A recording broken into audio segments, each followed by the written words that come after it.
¿Cómo les va? Muy buenas tardes. Esto es DTV. Estamos comenzando con el señor Marco Giorgetti, estamos con Laura Serra. Vamos a estar tratando todo lo que viene en materia de política económica, en materia de cuestión legislativa, lo que va a pasar desde ahora hasta el próximo 31 de diciembre. La semana que viene es clave, recordamos, con la presencia de Martín Guzmán y el tratamiento del presupuesto. Vamos a estar con lo que están señalando por ahora los bloques opositores. Hay alguna hipótesis. Yo recién hablaba con el diputado Topo Rodríguez, hombre de la provincia de Buenos Aires. Me dice, mirá, lo que estoy planteando no tengo certezas, es una posibilidad. De eso vamos a estar hablando con Marcos y con Laura. Y vamos a remitirnos, porque tenemos imágenes, a lo que pasaba antes de ayer, el día 7 de diciembre, donde no hubo sorpresas en materia de reelección de autoridades. El dato previo fue tal vez el más convocante, con los anuncios oficiales de que el lunes que viene se hace presente acá Martín Guzmán para debatir el presupuesto en Presupuesto y Hacienda, y el jueves se va a tratar el presupuesto que está en el Congreso desde, recordamos, el pasado 1 de septiembre. Hay que ver si hay alguna modificación o no. Hay un enorme tema pendiente a tratar de descubrir por dónde va a ir, que es la cuestión de la segmentación de tarifas. Y ahí está hablando Sergio Massa, por tercera vez consecutiva elegido titular de la Cámara de Diputados, una designación respaldada obviamente por el oficialismo, por Juntos por el Cambio en sus múltiples ahora subbloques. No fue convalidada por el sector de Milei y por el sector de Espert, tampoco por la izquierda, que dijo no hay nada personal con Sergio Massa, pero es una decisión política que toma el Frente de Izquierda, frente de 4 legisladores. Ahí está entonces Sergio Massa haciendo uso de la palabra y el juramento de 127 diputadas y diputados, los que se encargarán a partir de la semana que viene de temas muy sensibles como son básicamente el presupuesto, el acuerdo con el fondo y el plan plurianual, que se conoce poco y nada sobre la cuestión. Hay que recordar un dato que fue bastante sorpresivo, que tuvo por protagonista a Graciela Camaño diciendo es impostergable la designación de mujeres en la Cámara. Recordamos cómo ha quedado el actual organigrama: Sergio Massa, De Marchi, Gioja y Julio Cleto Cobos. No hay mujeres, cosa que sí hubo en muchísimos momentos en la historia de la Cámara desde el 83 a esta parte. Ya van para 2 o 3 periodos que no hay mujeres y propuso Graciela Camaño 2 nominaciones, la verdad que estaban bien elegidas, dijo 2 exgobernadoras, Rosana Bertone y María Eugenia Vidal, que como era previsible también dijeron, mire diputada, le agradecemos esta postulación, pero vamos a cumplir con lo acatado por los bloques, por lo resuelto por los bloques, así que desistimos de esta propuesta de elevar a alguna mujer a los cargos de la Cámara. Así que bueno, quedará para la próxima. Pero esto es entonces lo que estaba pasando con el uso de la palabra de Sergio Massa, presidido por aquellos que lo también postulaban para este cargo. Bueno, enseguida llega ella, Laura Serra, pero antes el señor Marco Giorgetti. ¿Cómo le va, Giorgetti? ¿Qué dice? Buenas tardes. ¿Cómo te va, Pato? Buenas tardes. Muy bien, Como decías vos, el martes renovación de autoridades, con un dato obviamente el más importante, la continuidad de Sergio Massa como presidente de la Cámara. Hay que decir que en algún momento de la campaña electoral se puso en duda. La discusión de la presidencia pasó desapercibido. Lo propuso en campaña, si no me equivoco, María Eugenia Vidal, candidata en Capital, ¿no? Y quedó ahí, ¿no? En algo electoral, de campaña, porque Juntos por el Cambio convalidó la propuesta del Frente de Todos, que es un dato para tener en cuenta. Y como decías vos, la izquierda con una actitud hasta este momento ya recurrente, que es abstenerse en este tipo de designaciones. Hizo lo propio con Emilio Monzó durante el gobierno de Cambiemos. Es una postura integral del Frente y de los partidos que lo componen.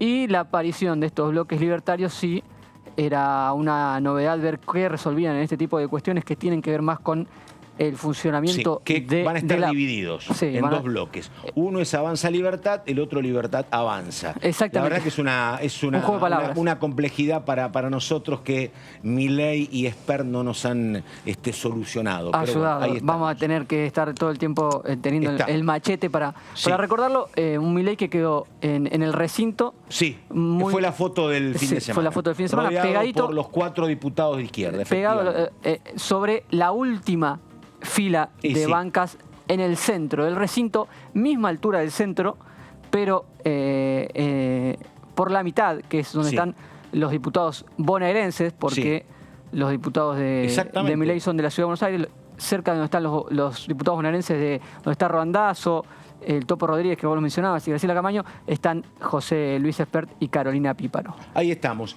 Bueno, exactamente las 4 de la tarde con 6 minutos, está buscando información. Ella es Laura Serra. ¿Cómo le va, Serra? ¿Qué dice? Buenas tardes. Pero ¿cómo anda Pato Méndez? Muy bien, muy bien. Pero se lo ve Laurita, muy bien. ¿qué has averiguado desde el martes hasta acá? Digo, ¿qué puede pasar con esta intención del gobierno de que venga Guzmán el próximo lunes? Eso sí va a acontecer. Y después de que martes y miércoles, con mucho tiempo, se discute en presupuesto y asciende el presupuesto, y que el jueves se trate. ¿Cómo lo ves? Yo sé que no tenés experiencia, Serra, pero a ver, diga, ¿cómo lo ves? Sí. Me encanta Pato Méndez. A ver, dale. Sí. Bueno, sí, como vos bien decís, con mucho tiempo, nada, de ninguna manera. Es un trámite hiper express, que realmente muy pocas veces se ha dado aquí en la Cámara de Diputados. Habitualmente es un tratamiento, el del presupuesto, de que 3 demora... meses. No 3 meses, pero al menos un mes. Digo, se empieza a debatir en comisión en septiembre, por eso ingresa. A veces pasa que es expresa en el Senado. Sí, pero porque ya viene discutido de diputados. Exactamente, porque las modificaciones que habitualmente se introducen en el texto ya han sido previamente consensuadas con los senadores, entonces ya viene como masticado, entonces va al recinto del Senado y en 2 semanas habitualmente lo aprueban. Pero el mayor debate se da en la Cámara Baja, que es donde ingresa el presupuesto, cada presupuesto de cada año. Lo cierto es que en esta oportunidad, sin dar mayores explicaciones, yo diría sin ninguna explicación, el oficialismo ha decidido dar un trámite express a este proyecto de ley de presupuesto que viene objetado desde el propio oficialismo y desde el propio Por eso estaba como kirchnerismo, ¿no? frenado. Estaba frenado por las objeciones y porque tampoco se sabe, porque por lo que sé yo, hasta donde sé, este presupuesto no habilita ningún pago para el Fondo Monetario. Y necesitabas el acuerdo con el fondo. Te decían primero el acuerdo con el fondo y después lo tratamos porque no hay previsto ningún monto para el pago, ¿no? Exactamente. Lo que vos bien decís es así. Hacemos? Bueno, la cuestión es que lo que va a tratar de dilucidar Guzmán, y es lo que justamente está esperando la oposición, es que Guzmán dé precisiones sobre cuál es el rumbo que va a tomar la política económica en lo que queda del año, que es muy poquito, pero sobre todo el año próximo, cómo vienen las negociaciones con el Fondo Monetario Internacional, qué pagos se van a realizar en diciembre, qué pagos se va a realizar el año próximo, en qué grado está avanzado el entendimiento, si es que hay algún grado de entendimiento con el fondo, porque las versiones que vienen desde Estados Unidos... Frías. Exactamente, es que está por ahora... Hubo gestiones el martes de Chodos, pero trascendió poco y nada. Trascendió poco y nada, la cosa viene o viene tan reservada que viene muy bien, o es tan reservada que viene muy mal. Y decime una cosa, a ver, Serra, sí. Laura, te pregunto, a mí me parece que el oficialismo, justamente por la negociación que está estableciendo con el fondo, me parece que le interesaría un presupuesto acordado o respaldado por parte de la oposición. Sí. Pero eso hoy parece como helado, no frío. Bueno. ¿O te parece que puede haber algún... Decir, che, te voto en general, sabemos que el lío es grande, somos parte del anterior gobierno que tomó el crédito. En general sí, después discutimos los artículos, ¿puede ser o no? A ver, vamos por partes, porque es un tema muy importante y muy interesante el que estás marcando, Pato. A ver... pongámonos en contexto del tiempo, de los tiempos. Estamos sobre el filo del año, del fin de año, y por lo tanto es necesario, el oficialismo quiere apurar el presupuesto antes de final del año para justamente arrancar el 2022 con un presupuesto. Ahora bien, ¿qué puede pasar si no se aprueba un presupuesto? Ahí empezamos en la teoría de un diputado del Topo Rodríguez. Sí. No. Hoy. Él habló de prórroga, pero bueno, dale. No. Vamos a las cuestiones. Vamos a las cuestiones técnicas. ¿Qué pasa si un presupuesto no se aprueba? ¿Sucedió esto antes? Sí, efectivamente, sucedió en dos oportunidades. 2011. En 2010, claro, para el presupuesto 2011, y en el 2019, cuando asumió Alberto Fernández. ¿Qué pasó entonces? ¿Se cayó el país? ¿Se cayó la economía? No. Exactamente. ¿Qué pasó? El gobierno tiene la potestad de reconducir, esa es la palabra técnica, de reconducir el presupuesto. ¿Qué es? El presupuesto del año anterior, prorrogarlo para el que viene. Y le vas agregando la inflación, me parece, ¿no? No, lo que puede hacer el gobierno, el Ministerio de Economía, es reasignar las partidas de acuerdo a los movimientos que demande la administración. Obviamente, con una inflación del 50%, estas partidas quedan absolutamente desactualizadas. Totalmente. Ergo, ¿qué puede pasar? ¿O qué va a pasar en el caso de que se prorrogue un presupuesto? El Ministerio de Economía, vía DNU o vía decisiones administrativas, te va aumentando el monto de las partidas conforme a las necesidades de la administración. Y eso no le gusta a la oposición. No le gusta a la oposición. ¿Por qué?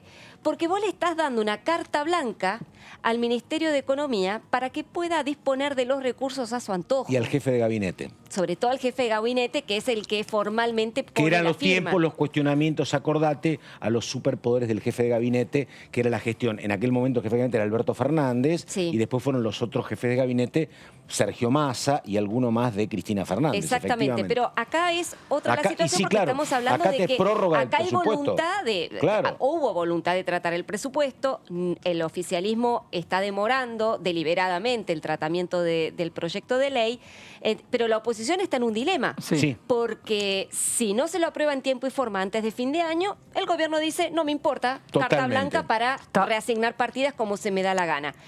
Entonces, la oposición, ¿qué puede llegar a hacer? Que es lo que más o menos puede hablar hoy. Lo más probable es que vayan a la reunión de Guzmán, planteen todas estas objeciones que te estoy marcando, es decir, el tratamiento express, cuando ellos habían pedido, habían reclamado la presencia de Guzmán antes. Pero van a dar el debate. Van a dar el debate y no van a obstruir la sanción del presupuesto. ¿Qué puede pasar en la votación?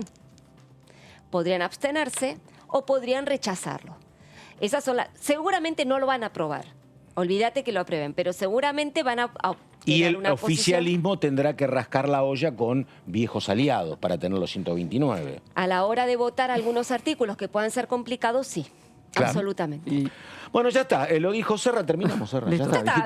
Dijiste que o se abstienen, pero lo rechazan, pero van a dar quórum, por ejemplo. Sí, porque ellos no quieren quedar, sobre todo cuando están en plena negociación con el fondo, no quieren quedar como obstruccionistas de la administración. Otra cosa que me dijeron es que la verdad va a estar de los números de lo que tenemos que pagarle al fondo más adelante y el cálculo preciso de cuál va a ser para el gobierno la inflación, y donde se va a discutir el tema de cómo es la característica de la segmentación de los subsidios.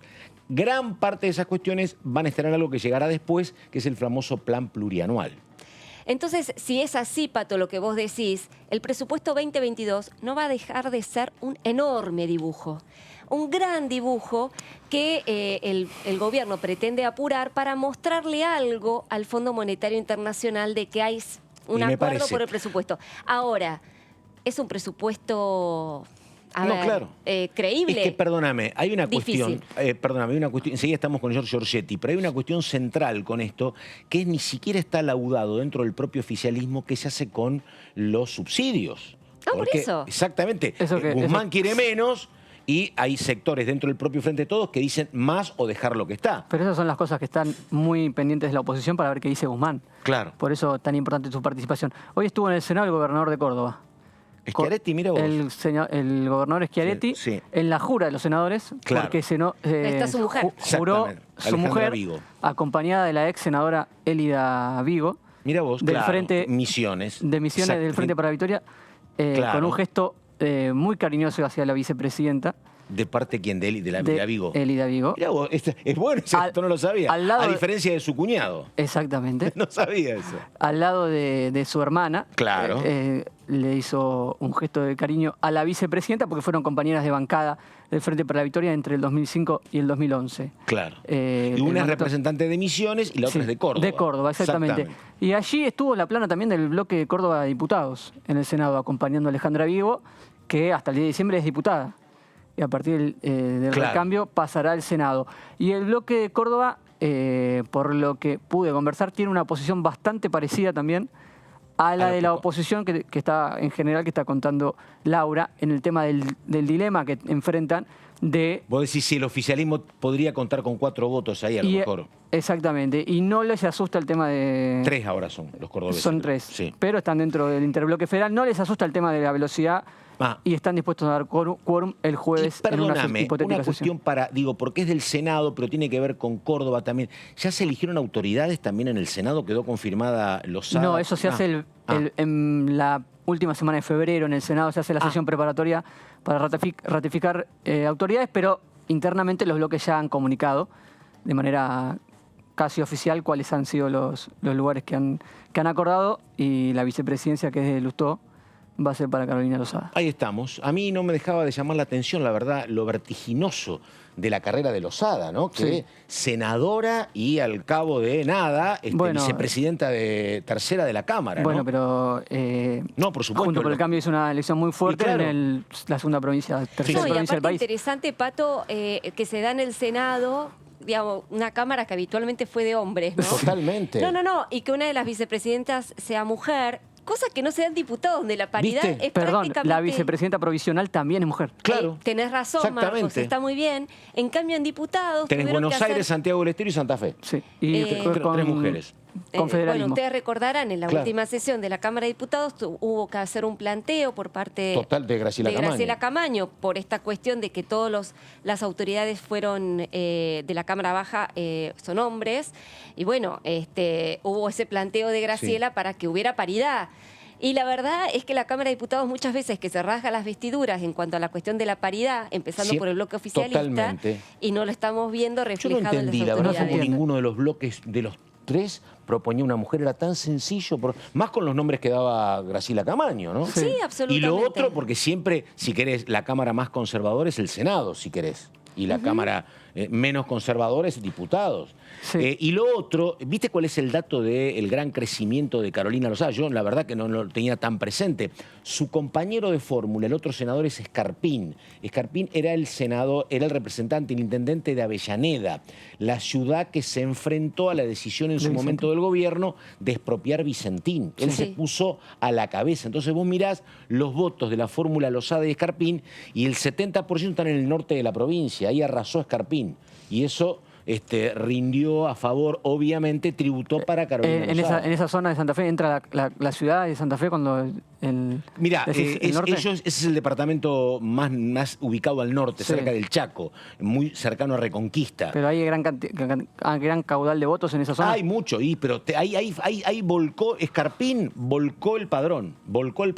Que era lo que se veía, acordate, en la calle, aquella decisión del gobierno que de manera intempestiva había comunicado la expropiación de Vicentín. Bueno, el intendente era el compañero de fórmula de Lozada y lo votaron masivamente.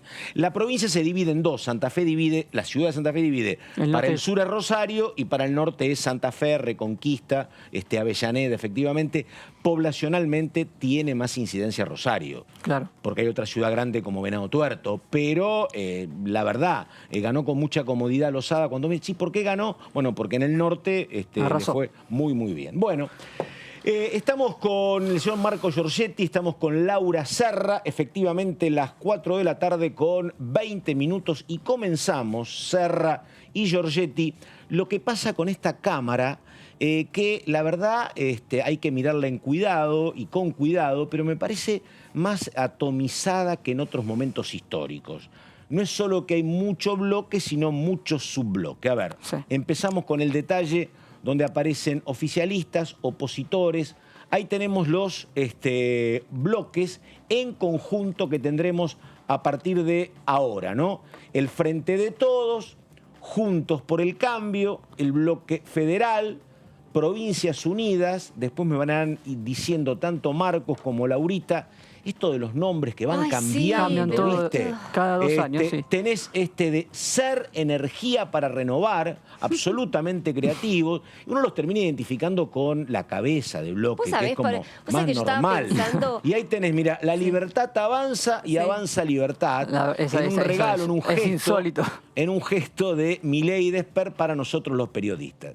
Y ahí tenés cómo esta es la novedad, esta es la gran novedad de exactamente, de este el bloque PRO, que queda dividido en 2, 4, 6, 7 y por ahí cuentan 8 algunos. No, el bloque PRO no, el interbloque junto por el cambio. Exactamente. Ahí tenés el PRO, que son 52, pero ahí tenés la Unión Cívica Radical, Evolución Radical, la Coalición Cívica, tenés Encuentro Federal, Producción y Trabajo, que yo decía que era casi el nombre de un subbloque peronista, ¿no? Sí. Producción y Trabajo. Avanza menos, San Luis y López Murphy, que es el que mejor hace las cosas, ¿viste? Porque mirá si López Murphy le pone monobloque celeste y blanco, no. Es el monobloque de López Murphy y ya sabemos cuál es. Así que bueno. Ahí tenés Identidad Bonaerense, que es donde está Graciela Camaño y donde está el Topo Rodríguez, que es junto con Córdoba Federal y con el Socialismo de Santa Fe. Eso ya venía armado, Marquitos, ¿no? Esto es el interbloque federal, exactamente, que reduce un poco su cantidad de banca, porque llegó a tener cerca de 10 escaños durante estos últimos 2 años, pero dada la elección, cómo ha sido polarizada por los 2 grandes frentes, sobre todo en los distritos en donde más tenía que renovar, que eran Santa Fe, Córdoba y la provincia de Buenos Aires, terminó haciendo, según su lectura, una elección donde sale empatado, porque mantiene más o menos el caudal. Y además, entiendo yo que a pesar de tener un par de bancas menos, se cotizan un poquito más aún en este escenario. Así que estará Florencio Randazzo. A mí me llamó la atención lo de Randazzo. Y yo pensé que Randazzo era candidato a monobloque. O la idea era conformar un espacio con su compañera de fórmula. ¿Sabés que hasta el último momento estuvo esa duda? Incluso uno consultaba con los allegados de Florencio Randazzo y no confirmaron cuál iba a ser su lugar. Hasta último momento finalmente crean un nuevo bloque, Identidad Bonaerense, porque son los 3 de la provincia de Buenos Aires, lo que se llamaba Consenso Federal. Ya eran los 3 de la provincia de Buenos Aires cuando era Consenso Federal, pero se suma Florencio Randazzo y crean este espacio. Y el presidente del bloque Identidad Federal y del interbloque va a seguir siendo Alejandro Topo Rodríguez. Viste que las misiones diplomáticas, cuando uno tiene que tratar o discutir alguna cuestión y se conoce poco, dicen que hay como un Sherpa que te va guiando, ¿no? Sí, acá necesitamos varios Sherpas, la verdad, la gente está mirando y entender el funcionamiento con tanto nombre, tanto bloque y subbloque, bueno. Es que se implementó esta dinámica de los interbloques, te tenés que aprender los interbloques y los bloques. Ahí estamos. A ver, bueno, no hay ninguna placa pendiente más, me dice el señor productor, ¿no? Bueno, vamos a... pero estaría bueno, no sé si te parece, repasar un poquito la primera placa, no sé si en un minuto, sí, porque vamos a hablar de lo que estaba planteando usted, Serra. A ver. Que era el tema economía. Estamos saludando a Germán Martínez, hombre del Frente de Todos, provincia de Santa Fe. Diputado, ¿cómo le va? Carlos Méndez lo saluda acá. ¿Qué dice? Buenas tardes. Presentación.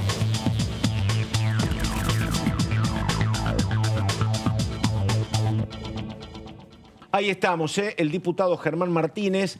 Diputado, ¿cómo le va? Buenas tardes. ¿Está en Rosario o en algún otro lado por ahí? Me parece que no, Rosario, ¿no? Ahora estoy en Rosario, Pato.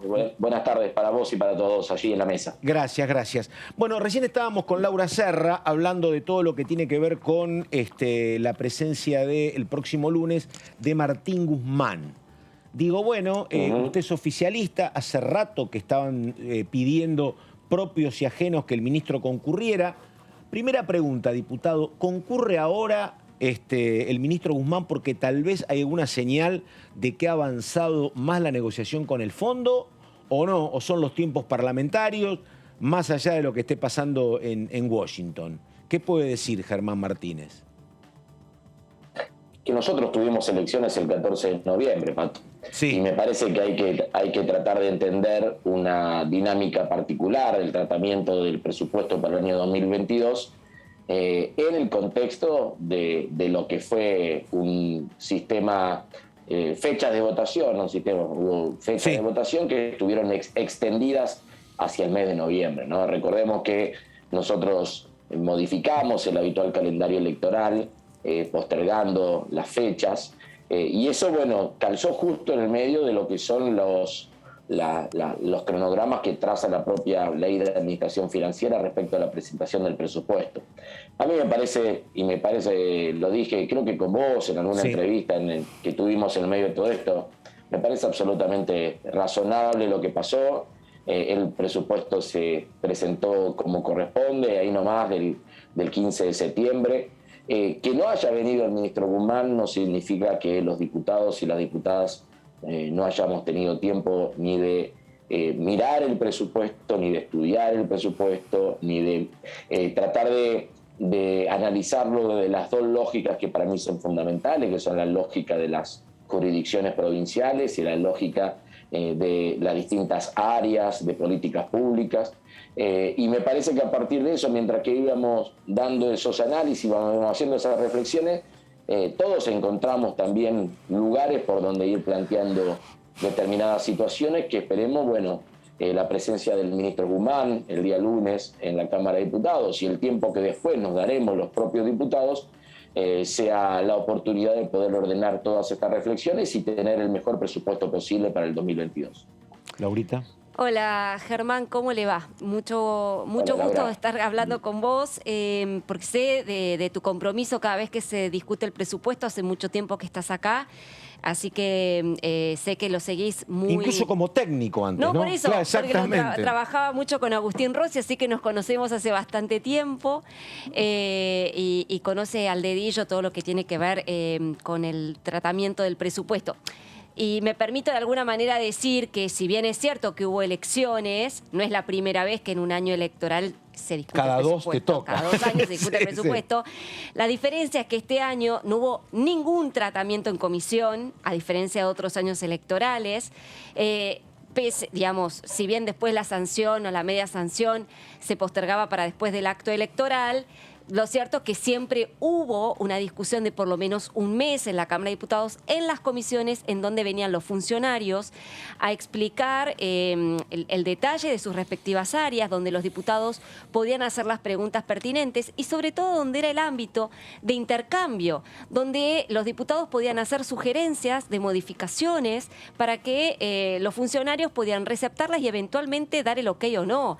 Digo, toda esa dinámica que vos la conocés bien y yo también, después de tanto tiempo que cubro la Cámara de Diputados, se ha perdido en esta oportunidad, o se va a perder. Vamos a tener una presencia del ministro Guzmán el lunes para que el miércoles se saque dictamen, sin saber a ciencia cierta qué proyecto de presupuesto finalmente se va a aprobar, porque tampoco está muy claro si se presenta el proyecto plurianual, si esto va a encajar con el presupuesto 2022, qué va a pasar con el Fondo Monetario, si va a haber alguna pista de que efectivamente se van a hacer los pagos, porque el presupuesto no lo contempla. Digamos, son demasiadas las incertidumbres como para que un presupuesto se apruebe en 3 días. Digo, esto de alguna manera como para marcar la pregunta, ¿no es cierto? ¿Qué se puede esperar del debate de este presupuesto? Porque, digamos, así planteado da la impresión de que se va a aprobar sin modificaciones, si no han venido funcionarios y no ha habido debate parlamentario. Bueno, arranco por el final. Yo creo que este presupuesto va a tener varias modificaciones. Al menos por lo que uno va receptando, me parece que va a haber naturalmente distintas miradas sobre esta cuestión y nosotros tenemos que tratar de estar abiertos a la posibilidad de incorporar aquellas modificaciones que no desvirtúen el plan general que tiene el gobierno nacional para la economía argentina, pero que permitan tener la base y la dosis de consenso necesario para que nosotros podamos avanzar en la aprobación. Ahora, te hago una pregunta en ese sentido, Germán, te interrumpo un segundito.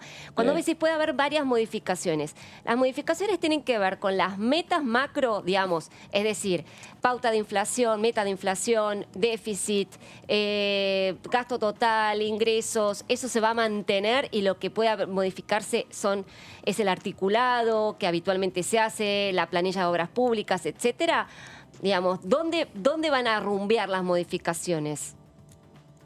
Yo no recuerdo nunca que el Congreso argentino haya modificado las pautas sobre las cuales el Ejecutivo envía su presupuesto para el próximo año, ¿no? En eso, inclusive, lo máximo que llegamos fue en varias oportunidades, Laura, te recordarás que teníamos dictámenes que eran casi presupuestos alternativos, ¿verdad? Sí, claro. Claudio Lozano se encargaba de eso.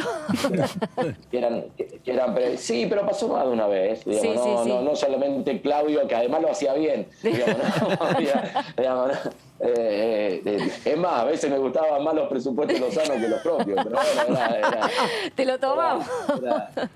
Claro, pero bueno, eran tiempos de los famosos superávit gemelos. ¿Te acordás? Sí. Pero bueno, eso es así. Pero bueno, digo, hasta ese nivel se llegaba, ¿no? De tener dictámenes de minoría con formato de ley de presupuesto ya completo. Evitaban, eso sí, vos te acordarás, no había ni las planillas de las jurisdicciones, ni las planillas de los distintos ministerios, digamos, era la configuración general del presupuesto, ¿no? Sí. Yo creo que aquí nosotros vamos a tener el principal debate.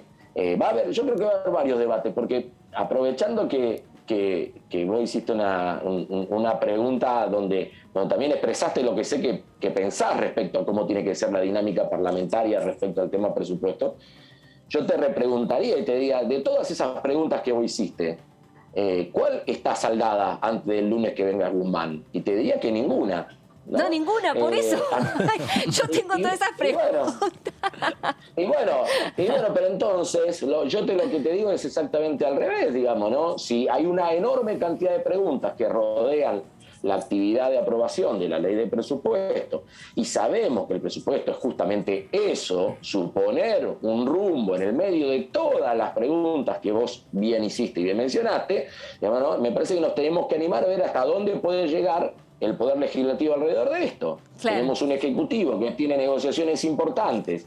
Digamos, hay un elemento que no mencionaste vos también, principalmente respecto a la dinámica parlamentaria, que fue el funcionamiento en este tramo final de esta nueva ola o de la vieja ola de pandemia. El tiempo, septiembre, octubre, noviembre, desde el punto de vista legislativo, no fue fácil, Laura. No, claro, muchísimo por supuesto, sí, lo sesionar.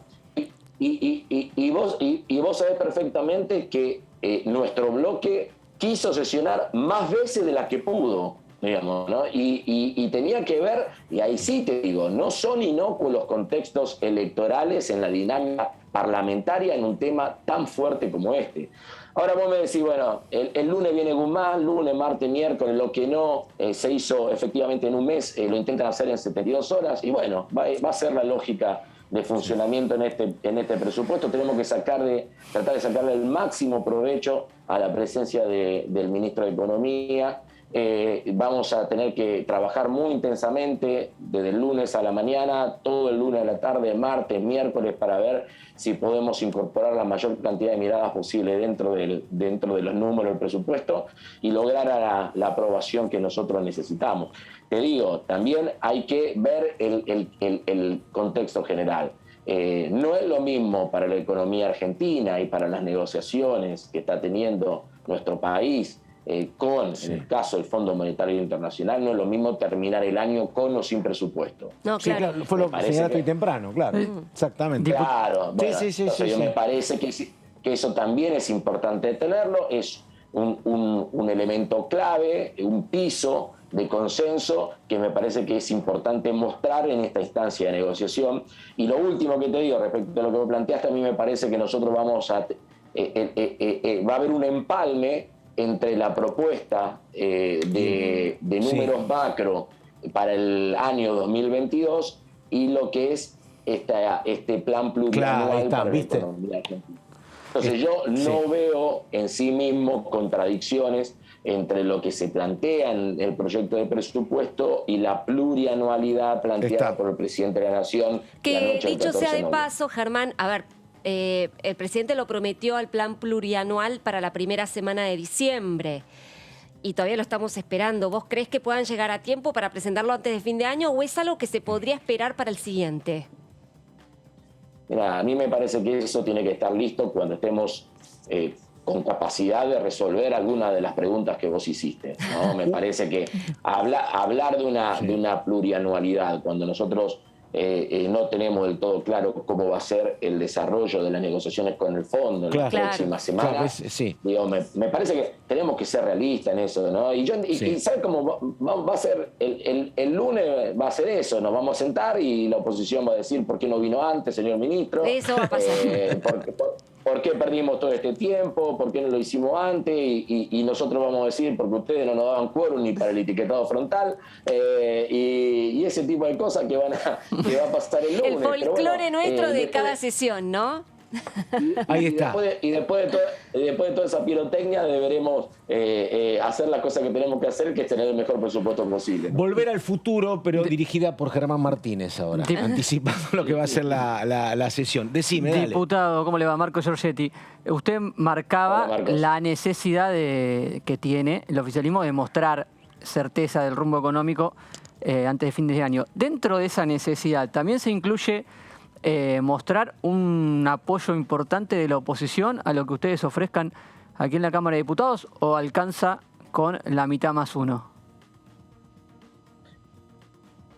Mirá, siempre tener un presupuesto con la mayor base de apoyo es importante, ¿no? En cualquier escenario, lo necesites para la administración financiera ordinaria de la economía, o sea, un año cualquiera, sería más importante cuando al mismo tiempo estás dando, no estás haciendo el esfuerzo de tener negociaciones privilegiando los intereses nacionales con el Fondo Monetario Internacional. De todas maneras, la correlación de fuerza es la que conocemos, ¿no? Tampoco creo que, a no ser que el espíritu navideño conmueva a las fuerzas políticas y tengamos algún nivel de mirada general que habitualmente carecemos, digamos, ¿no? Me parece que va a ser un presupuesto que lo aprobaremos con una base de alianzas muy básicas, ¿no? Y en función de eso seguir avanzando, ¿no? Ojalá que pase lo que vos digas y que tengamos una oposición política que digan, che, este lío es un lío que lo generamos más nosotros que el Frente de Todos, ¿no? No vendría mal en algún caso leer la última carta de Cristina antes de empezar la comisión de presupuesto. Podríamos modificar el estilo de la presentación del lunes y entre Kente y Guzmán podemos leer la carta de Cristina, pero bueno, podría ser una alternativa. Diputado, a ver, el Fondo Monetario te pide reducir el déficit fiscal. Es cierto que a lo mejor el gobierno negocia que esa reducción sea más paulatina. He leído por ahí que el gobierno dice, mira, en lugar de gastar menos, lo que voy a proponer es recaudar un poco más. Ahora, el tema es que el gobierno dice, creo que razonablemente, que no se puede tocar a los sectores más castigados en una Argentina donde hay un 50% de pobres y 6.7, según la UCA, de chicos en la provincia de Buenos Aires son pobres y números similares en gran parte del país. Pero también, ¿qué te dice Juntos por el Cambio? Bueno, pero nosotros tampoco queremos que toquen a la clase media porque la clase media es nuestro sostén electoral. Digo, si el gobierno quiere recaudar más razonablemente para no ajustar, porque no hay margen social para ajustar, pero Juntos por el Cambio dice al sector medio lo cuidamos, ¿qué quedaría? ¿Algún aporte solidario otra vez? ¿Por dónde puede pasar, Germán? Si ese es el marco, a lo mejor usted me dice, mire, no, la cuestión va por otro lado, pero ¿por dónde sería el camino para conformar al fondo y, bueno, encontrar acá cierto consenso para que los números sean menores entre lo que se gasta y lo que ingresa? Bueno, me encantaría estar ahí adentro del portafolio de Guzmán cuando va a hacer las negociaciones, ¿no? Eso es algo que todavía no lo pude vivir y debería ser interesante, ¿no? Hacer esa experiencia alguna vez ahí, o por lo menos llevando el agua, ¿no? Querés ser mosca o mosquito, está bien, dale. Claro, sí. A mí no me queda claro qué es lo que hasta dónde va a llegar el Fondo Monetario con sus planteos respecto a los elementos más generales para la economía argentina, ¿no? Todos, en general, lo que hacemos es mirar las experiencias de las distintas interacciones de los países con el Fondo Monetario de acuerdo a el formato del préstamo que te dio el Fondo Monetario y vamos sacando algunas conclusiones en función de eso. De todas maneras, a mí me parece que hay algo que independientemente de cómo gastar y cómo recaudar, que donde vos pusiste, nosotros necesitamos algo básico el año que viene, que es garantizar un piso de crecimiento alto. Claro, ahí está. Y en eso a mí me parece que en este último trimestre, nosotros teníamos una expectativa de crecimiento para el año 2021 más baja de la que va a terminar siendo. Y eso es así, digamos, ¿no? Inclusive, yo recuerdo el debate presupuestario para el año 2021, funcionarios del Ministerio de Economía eran inclusive más modestos en sus estimaciones de la posibilidad de que la Argentina recupere lo perdido por la pandemia en breve tiempo, ¿no? Vamos a terminar el año prácticamente con 10 puntos de crecimiento. Algunos están hablando de que podríamos estar recuperando casi la totalidad de lo perdido en términos agregados del Producto Bruto por la pandemia en un solo año, lo cual sería una excelente noticia. De todas maneras, ahí faltan dos elementos que para mí son fundamentales. Garantizar ese crecimiento en el nivel más alto posible a lo largo del año 2022, que ese crecimiento del producto tenga la modalidad que viene teniendo en este último trimestre, que no es un rebote de actividades que estaban cerradas y que empezaron a abrir, sino que podamos mostrar y plasmar en la actividad económica lo que se está dando en la industria, donde hay un crecimiento real, donde no estamos hablando solamente de rebote, no estamos hablando de mejora en la capacidad, en la utilización de la capacidad instalada de la industria, recuperación del empleo industrial, recuperación de... Argentina está teniendo exportaciones de origen industrial muy, pero muy importante, y no solamente por valor, sino estamos hablando de unidades físicas, ¿no? Sí, que te digo una cosa, diputado, le digo una cosa, perdóneme. Si no hay un esfuerzo casi individual o aislado de Culfas en ese sentido, que es el ministro de Producción, la verdad que en términos mediáticos el gobierno lo comunica poquísimo, le digo, a todos estos datos que económicamente en el medio de mucha necesidad son datos que alientan alguna esperanza, eso de que las exportaciones han crecido, de que creo que son las mayores en 10 años. El gobierno, la verdad que en términos mediáticos, los buenos datos que tiene los explota poco, me parece, pero bueno, lo escuchamos. Bueno, pero eso es para un debate más a fondo. Yo coincido, te aseguro que hay muchos compañeros y compañeras del Frente de Todos que opinamos como vos, que no logramos enhebrar en la comunicación general del gobierno esta cantidad de elementos positivos que, insisto, ya no son solamente un rebote, sino que empiezan a mostrar una que también es cierto, también es cierto que acá vivimos, esto es siempre muy porteño-céntrico, y en la capital federal esas cuestiones todavía no se notan mucho. Uno ve todavía en la capital mucha gente golpeada, ¿no? Pero bueno. Sí.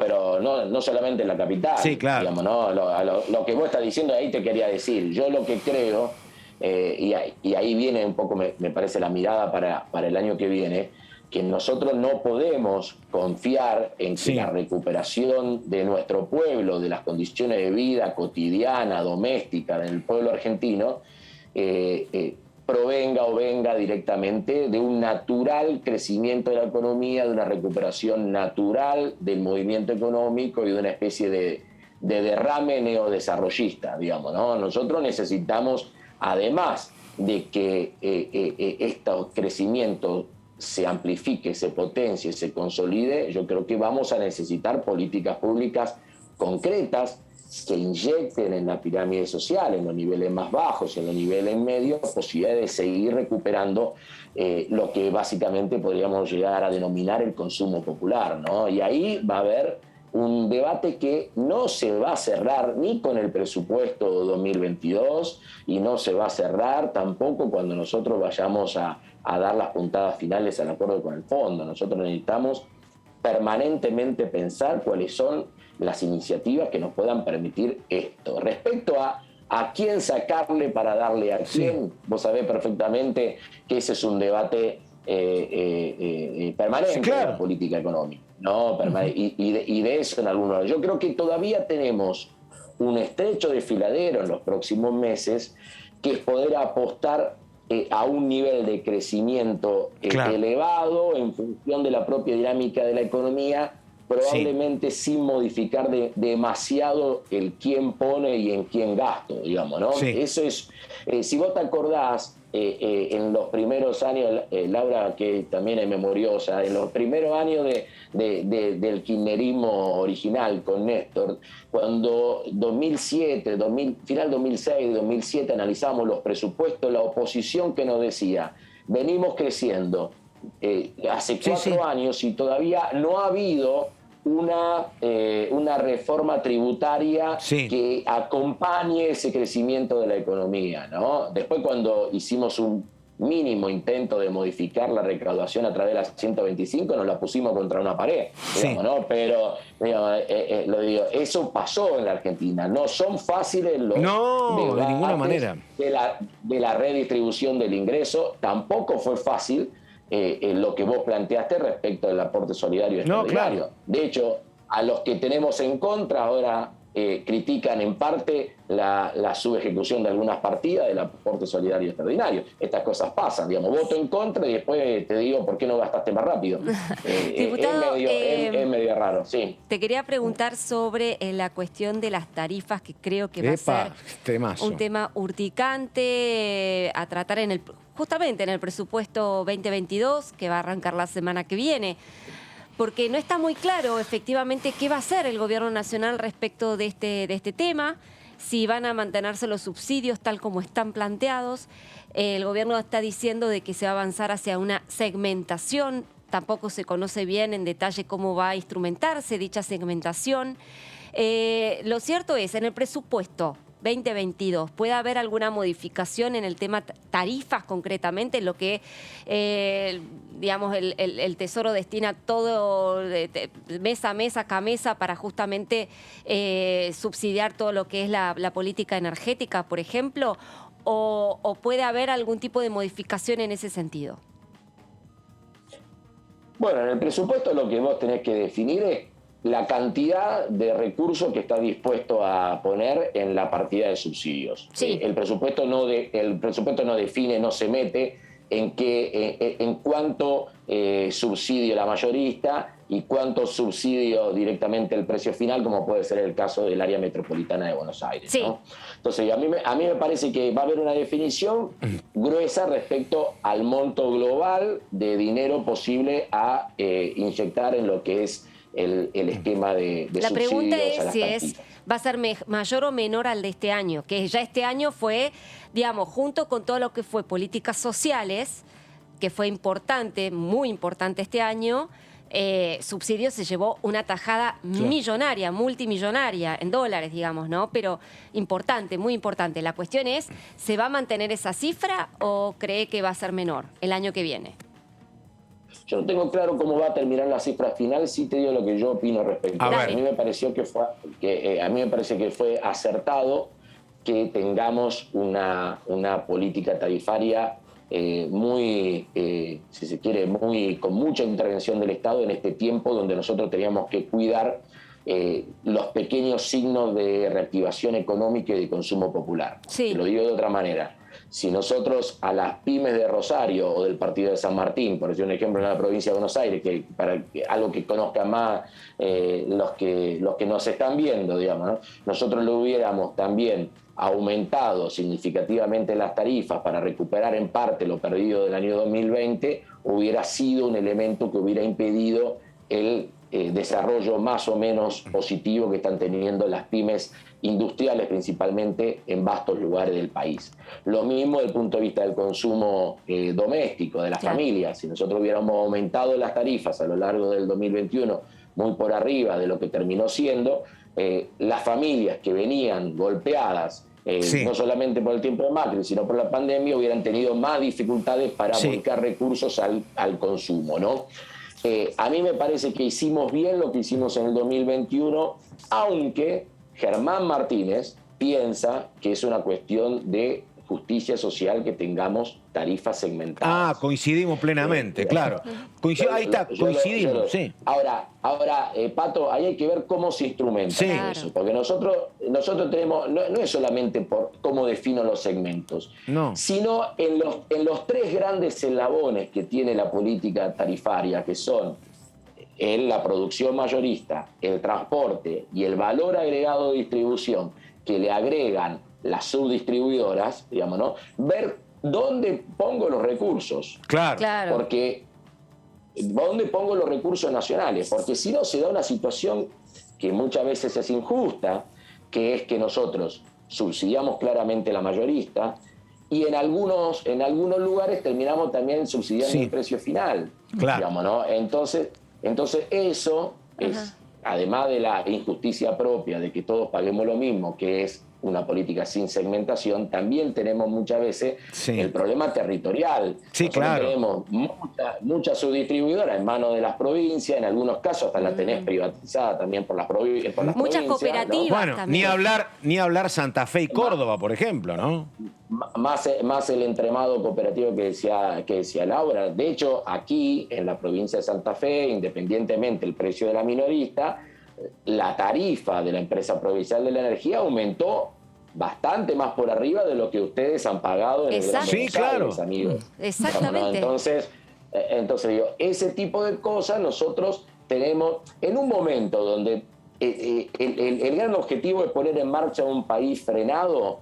Estas cosas pasan a un segundo plano. Ahora, con el propio movimiento de la economía, nosotros nos tenemos que animar a dar algunos debates de estas características. Sí, claro. ¿no? Y yo soy de los que estoy convencido de que hay que darlo. Sé que no son fáciles porque donde vos trazás la línea tiene alguno va a decir, ¿por qué no un poco más arriba? ¿Por qué no un poco más abajo? Sí, por supuesto. No, pero me parece que es importante que lo vayamos dando para el año que viene o durante el año que viene o en algún momento, ¿no? Y aparte creo que hay mucho que hasta podemos aportar ideas a construir esa posible segmentación. Pero bueno, hay que ver los tiempos que tengamos. Sí. Y diputado, ¿cómo se hace para que sea equilibrado este debate y compatible con la lucha que lleva a cargo el gobierno nacional y su gabinete económico contra la inflación? Bueno, es parte de, siempre digo yo, todo en su justa medida y armoniosamente. Tenemos que hacerlo despacito, digamos, no citando al general. Digamos, no tendremos que ir despacito saliendo de eso. Es cierto que para dar estos pasos, Marcos, pareciera que nunca los contextos son favorables. Y también recurro a la historia. Nosotros tuvimos la historia reciente. Nosotros tuvimos un montón de tiempo pisado el precio de la tarifa de gas en la Argentina durante el gobierno de Néstor y de Cristina. Hubo un momento, teníamos la oposición diciendo, actualicen. ¿por qué no actualizan? ¿Por qué no aumentan la tarifa? Hay muchos recursos. Hubo un momento cerquita de la 125 donde armamos un cargo fijo para obras de infraestructura de gas. Sí. Los títulos de los diarios se viene una nueva 125. Sí. Y perdón, 10 segundos. A mí en ese momento las empresas me decían claramente, yo como periodista tenía que hablar con las empresas, ellos me decían, el gobierno no tiene tanto problema en aumentarnos. Eso sí, nos dijo Néstor Kirchner, yo escucho media cacerola y voy para atrás. No querían el reclamo social. Y bueno, entonces era raro, ¿no? Porque estaban planteando un aumento, pero vos señalabas lo que decían los medios también, ¿no? Y Kirchner lo que no quería era reclamo social. Y era, qué sé yo, entendible porque venimos del 2001 también en su contexto, ¿no? Así que bueno, nada. Sí, pero ya estábamos en el 2008-2009, digamos, ¿no? Y la economía crecía y nosotros necesitábamos más obra de infraestructura en la red de gas. Y para eso necesitábamos más plata, entonces teníamos que cuidar el consumo y al mismo tiempo ver la infraestructura. Entonces digo, ese tipo de cosas, por eso digo, nunca daría la sensación de que los contextos son los adecuados para dar estos debates, pero más temprano que tarde se va a imponer la necesidad de que demos un debate fuerte sobre la segmentación. Y te digo, estamos hablando en este caso de tarifas, pero yo creo que en términos generales las políticas públicas tienen que ir claramente en criterio de segmentación casi en todos los rubros. Exactamente, digamos, ¿no? vamos a tener que ir. Requiere mucha información que muchas veces, te digo, hasta el Estado no tiene, ¿no? Sí. Nosotros tenemos... vos imaginate qué hubiera pasado si hubiéramos segmentado el IFE. No, claro, ¿no? Exactamente. O si hubiéramos segmentado el ATP. ¿Teníamos toda la información necesaria como para poder hacer una segmentación justa? Sí. Y ¿no? otra cuestión pegada ahí junto con tarifas es el tema del subsidio al transporte. Temón, ¿no? Porque en las provincias se enojan con razón, pero vos en la capital federal y gran conurbano, si cobrás tarifas de las provincias, tenés otro problema social importante. Ahí estamos. Pero ahí le digo a Marcos que en eso tiene mucha más incidencia en el valor, en los números finales de la inflación, el transporte del área metropolitana, que la tarifa, porque la tarifa en algún lugar o la paga el consumidor final o la está subsidiando el Estado. En el tema de cualquier mínima modificación en el esquema de subsidios al transporte de pasajeros es un tema grueso para el tema de las cuentas generales. Y acá, mirá, te digo que estoy en una provincia y en una ciudad que necesita permanentemente inyección de recursos al transporte para poder sostenerse, ¿no? Diputado Germán Martínez, hablamos de temas centrales, tiene muchos títulos Laura Serra, tiene también Marco Giorgetti lo suyo, así que nada, Germán Martínez, Frente de Todos, Santa Fe, diputado, gracias y buenas tardes. No, gracias a ustedes tres, que siga muy bien. Chau, chau. Bueno, estamos con él, con Giorgetti, estamos con ella, con Serra, pausa, esto es el análisis por DTV, ya venimos.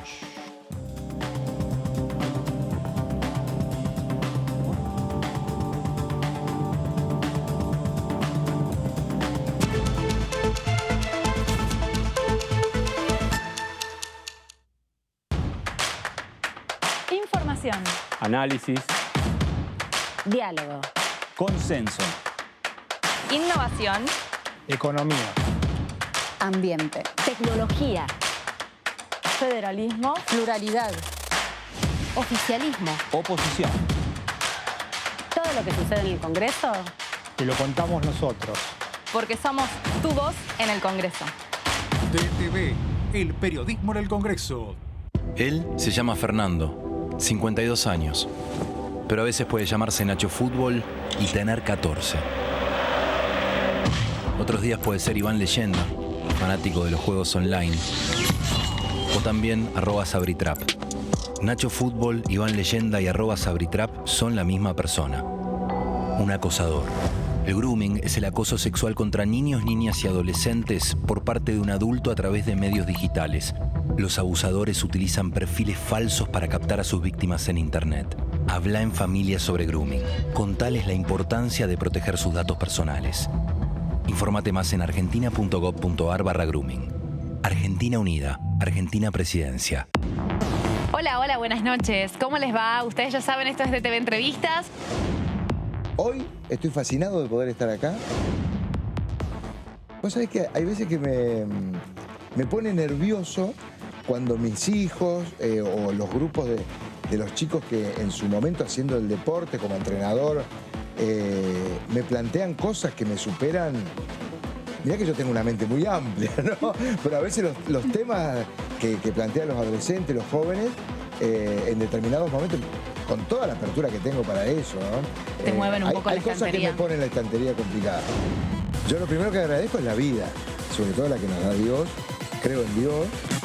DTV Entrevistas, jueves 23 horas. Con Ahora 12 podés seguir comprando en 3, 6, 12 y hasta 18 cuotas fijas en todo el país. Ahora 12. Para más información, ingresá en argentina.gov.ar/ahora-12. Reconstrucción Argentina. Argentina Presidencia. ¿Qué diferencia hay entre la Cámara de Diputados y la Cámara de Senadores? La Cámara de Diputados representa al pueblo de la nación argentina. Esto significa que las provincias más grandes y con mayor cantidad de habitantes tienen muchos más diputados que las provincias más pequeñas. La manera de establecer las cantidades es proporcional. La Cámara de Senadores representa a las provincias. Cada provincia envía 3 senadores al Congreso Nacional. El total de senadores es 72, dado que las provincias argentinas son 24. Este es un número fijo.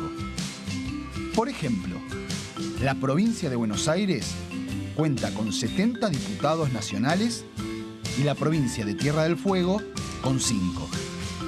Pero tanto la provincia de Buenos Aires como la de Tierra del Fuego cuentan con 3 representantes cada una en el Senado de la Nación. Cada 2 años, el Congreso Nacional renueva la mitad de sus diputados y 1/3 de sus senadores nacionales. El mandato de los senadores es de 6 años, mientras que el de los diputados es más breve, dura solamente 4 años.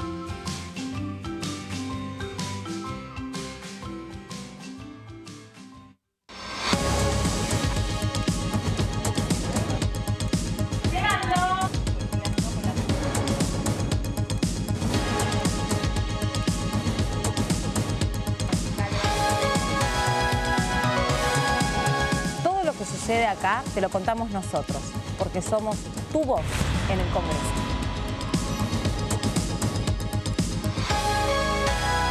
DTV, el periodismo del Congreso. Cuando la vi, dije, este gato lo quiero tener, lo quiero cuidar. La vi a Pope, que era más chiquita que un gato. Como vivo en departamento, eso me pareció buenísimo y llegó a nuestra familia. Apenas llegó, ya generaron un vínculo muy lindo. Están ellos buscándose mutuamente todo el tiempo. Teníamos que hacer cargo de la vacunación, de la desparasitación, de la castración. Así que nada, asumimos esa responsabilidad. Hacer que todo sea más lindo, más feliz, un ambiente más cariñoso. Fue él y es él. Van a estar agradecidos de por vida. Protenencia. Buenas prácticas para la adopción responsable de perros y gatos sin hogar, porque la amistad no se compra. Conoce las 5 premisas básicas de la adopción responsable entrando en www.argentina.gov.ar/protenencia. Argentina Unida. Argentina Presidencia. Las sesiones son el espacio donde los diputados debaten proyectos de ley para su aprobación, modificación o desaprobación. En una misma sesión se pueden tratar varios proyectos de ley. Desde el 1 de marzo, cuando el presidente las inaugura, se desarrolla el periodo de sesiones ordinarias. Entre el 1 de diciembre y el 28 de febrero se extiende el periodo de sesiones extraordinarias que solo pueden ser realizadas a pedido del presidente de la Nación. En el recinto, el bloque oficialista se dispone a la derecha del presidente de la Cámara, el bloque opositor mayoritario a la izquierda y en el centro los bloques con menos cantidad de integrantes. En el tratamiento, en general, los diputados tienen 7 minutos y los jefes de bloque entre 20 y 12 minutos conforme al número de legisladores que representen. La sesión es dirigida por el presidente de la Cámara de Diputados, que administra el uso de la palabra y las distintas instancias del funcionamiento. A la izquierda del presidente está el secretario administrativo, a la derecha el secretario parlamentario y debajo de él están los taquígrafos, que registran cada uno de los testimonios.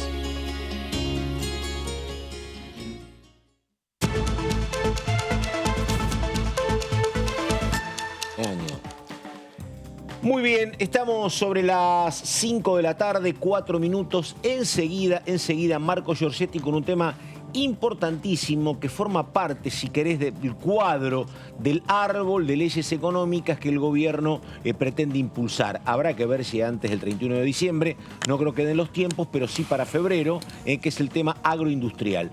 Pero antes necesito el resumen en la medida de lo posible de Laura Serra sobre todo esto que dijo Germán Martínez y el comportamiento que piensa Martínez van a tener propios y opositores en torno al presupuesto, donde me parece que hay una línea vinculante con lo que vos decías, Laurita, ¿no? No, bueno, por supuesto, porque lo óptimo para el oficialismo a la hora de exhibir logros ante el Fondo Monetario Internacional y que esto pudiera facilitar las negociaciones con el fondo es tratar de mostrar un presupuesto aprobado con la mayor cantidad de bloques posibles, cosa que justamente le dé un marco de respaldo amplio y heterogéneo. Ahora bien, ¿se va a dar eso? A ver, se puede ver desde dos maneras. Uno, desde la cuestión del quórum, no, seguramente, como te lo comentaba, no va a faltar quórum a la hora de tratar el presupuesto. Yo creo que todos los bloques van a dar quórum, o la enorme mayoría lo van a hacer, para no obstruir la sanción de la llamada ley de leyes. Ahora, ¿qué sucederá a la hora de votar cada uno de los artículos? ¿Y qué modificaciones a último momento se podrían introducir en este sentido? Bueno, ahí es donde está la pulseada, que va a estar muy finita entre el oficialismo y la oposición en cantidad de votos. Entonces, claro, el respaldo puede estar a la hora de una votación en general y en el quórum. Pero... Yo no te lo trabo, te doy quórum, pero los votos conseguí los vos. Pero los votos conseguí los vos. Entonces ahí está un poco la cuestión de que, en definitiva, cuál va a ser la ofrenda que le vas a dar al fondo. Sí, vas a tener un presupuesto aprobado, indudablemente que sí. Pero ahora no sabemos, digamos, la letra fina. 50 más 1, no 70%, será 50 más 2, ¿no? Exactamente. Me anoté una frase muy, a ver, eso, muy categórica de lo que dijo el último entrevistado que tuvimos, Germán Martínez. Será un presupuesto votado con alianzas básicas. Claro, las alianzas básicas son efectivamente recurrir a lo que era el aporte central, que era básicamente el bloque que antes llamábamos los Ramones, que eran 6 y 7 y que ahora son 5, me parece. Hay que ver... Pero tenés que seguir remando, porque con eso estarías en 123, un número que hacías vos, Laurita. Tenés que ver. Quizás ahí también el interbloque federal puede aportar algo propio. Y lo que pueda surgir de lo que comentamos al principio del programa, la cantidad de bloques que han quedado dentro de Juntos por el Cambio. A ver si en el juego interno de la oposición alguno intenta diferenciarse del resto, dando alguna señal de ser más responsable que el otro. No está sé, también el está bloque todo por verse, porque eso es una dinámica que tenemos que conocer todavía. Socialistas también, los dos socialistas, ¿no? Con los cordobeses. Bueno, habrá que ver. Pero está. Pero dijo, repito, entonces, fuerzas básicas. Será un presupuesto votado con alianzas básicas. Alianzas básicas. A ver, pero acá creo que hay que clarificar un poco, ¿no? Lo más importante para el oficialismo es el quórum. Sí, claro. Porque este presupuesto no necesita una mayoría agravada para ser aprobado. Con mayoría simple, perfectamente se puede aprobar. Ahí juegan las abstenciones, que son como... No, pero ni siquiera, no, ni siquiera, Marcos, son las ausencias. Claro. También, las ausencias. Claro, cuando vos tenés menos gente en el recinto, necesitas menos votos. Y el oficialismo ocupándose de que estén los propios... Muchas veces no hace falta votar a favor, sino muchas veces retirándote del recinto, es ahí donde haces un favor para evitar que... Y en los presupuestos, aún en las oposiciones, los gobernadores... tienen un interés siempre más importante que en algunas otras leyes, y ahí juega, las ausencias juegan. Por eso, quizás vos no veas el voto negativo de algunos diputados, pero sí veas sugestivas ausencias. Justo tenía que ir a un cierre del año del jardín. Justo fui al baño. Totalmente. ¿No? Entonces, eso es lo que vamos a ver mucho. Quizás veamos muchas más sutilezas que votos, digamos, tan categóricos. Explícitamente negativos, exactamente. Ahí está los datos y la mirada de Laura Serra. Y vamos ahora con Marco Giorgetti, un tema central que lo viene manejando desde su arribo a el cargo de ministro, justamente Julián Domínguez. ¿Cómo está eso? Así arrancamos esta presentación. Ley de Promoción Agroindustrial es un texto elaborado por el Poder Ejecutivo, obviamente luego de las elecciones PASO, que es donde se dieron los cambios en el Gabinete Nacional. Llegó el ministro de Agroindustria, Julián Domínguez, que tiene diálogo con los distintos consejos del agro. Había sido el hombre que intentó vincular otra vez al gobierno con el campo tras la 125. Exactamente. Y bueno, este proyecto de ley de promoción agroindustrial quedó fijado en la agenda del diciembre de la Cámara de Diputados, en un encuentro que tuvo Sergio Massa con el presidente Alberto Fernández en Olivos. Es uno de los objetivos que se pone el oficialismo dentro de su agenda económica para sancionar en el sprint final del año. Veremos... ¿Así? ¿Vos decís que esto puede ser antes de fin de año también? Es uno de los objetivos. Está bien. Veremos cómo están los tiempos y qué tiempo queda después de la sanción del presupuesto. Decime, y acá, Juntos por el Cambio, no sé si tendría una posición opositora, ¿no? No, la cara que me pones, no estás convencido, hay cierto rechazo de un sector de Juntos por el Cambio al proyecto, por lo menos públicamente lo que se ha expresado. veremos qué pasa en el debate. Sí, lo que pasa que acá también lo que modifica, me parece, son los interlocutores que hoy aparecen. Digo, la mesa de enlace, que aparecía como muy fuertemente opositora al gobierno de Cristina, más cercana, incluso aportando diputados al gobierno de Macri, hoy habría un corrimiento de esa mesa de enlace con otros actores, ¿no? Sí, lo que han dicho algunos sectores del agro, que yo pude seguir, es que, bueno, es el proyecto posible, ¿no? Ah, está. De Juntos por el Cambio, decís vos. Sí, de los sectores del campo. Quizás eso puede llegar a empujar algún que otro voto de Juntos por el Cambio por la afirmativa. De todos modos, es un proyecto que brinda beneficios al campo. Es difícil también hacer un rechazo unánime. Sí, y ahí están las grandes aceiteras. Y hay ¿no? parte del campo que está apoyando. Objetivo. Esto, perdóname, en su momento fue convalidado hasta por una reunión, por lo menos por la propia Cristina. Sí, exactamente. Objetivo, desarrollo de la cadena agroindustrial a partir de nuevas inversiones, incrementar las exportaciones de bienes y de servicios del sector.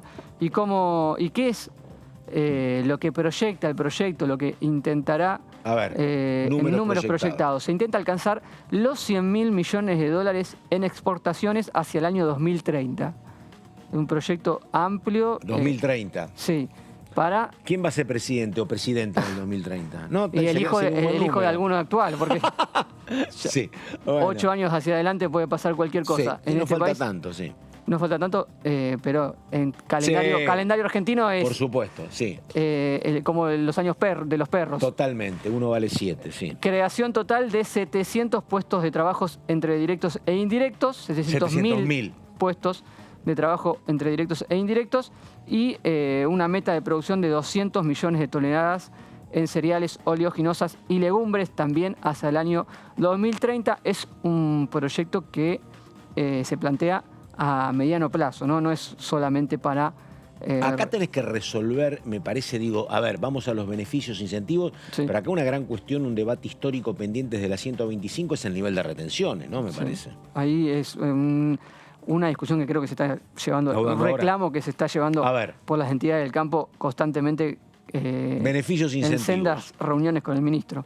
Beneficios e incentivos, bueno, promoción de inversión para el valor agregado en origen, algo que destaca mucho incluso el presidente de la Cámara de Diputados cuando hace este esquema de si exportamos el cereal, generamos tanta cantidad de puestos de trabajo y tanta ingreso de divisas, si exportamos el aceite tanto y si exportamos el fideo, muchísimo más. Es esto. Lo que pasa que me parece que en el caso de la soja, por la parte de la demanda que es China, ellos quieren justamente la soja para alimentar para producir la producción que ya tienen ellos internamente. Efectivamente. Y por último, es un punto importante también en los beneficios de estímulos fiscales. Principalmente, ¿no? Estímulos fiscales, tanto en IVA y en ganancias para los rendimientos de los suelos fertilizados, pero además tiene un punto interesante este proyecto, que es la producción sostenible. Y aquí entra el tema ambiental también, siempre presente últimamente en prácticamente todos los proyectos que tienen que ver con la producción. El objetivo es incrementar la producción agropecuaria con cuidado del suelo, incrementar el uso de la semilla fiscalizada de especies autogamas de producción nacional y estimular la producción sustentable con fertilizantes e insumos, incluso los biológicos. También un apartado para la productividad de la ganadería vacuna, no es solamente un impulso al sector de los cereales. Bueno, habrá que ver cómo encaja con esto un dato que creo que es muy importante y está como muy rescatado por todo el sector campo, que es este avance que empezó en la Universidad Nacional del Litoral y ya tiene vínculos con empresas, que es esto de crear el trigo que puede ser plantado y cosechado sin agua, ¿no? La verdad que es un trabajo genético impresionante, que no es nuevo, que ya tiene varios años, que empezó en el ámbito académico, se trasladó a los laboratorios, que podría ser para la producción de trigo en zonas secas, sería como también, no sé si revolucionario, pero sí transformador. No soy muy conocedor vos debes conocer más por tu origen. pero es muy importante la tecnología y la inversión que se puede hacer tecnológicamente en todas estas cuestiones.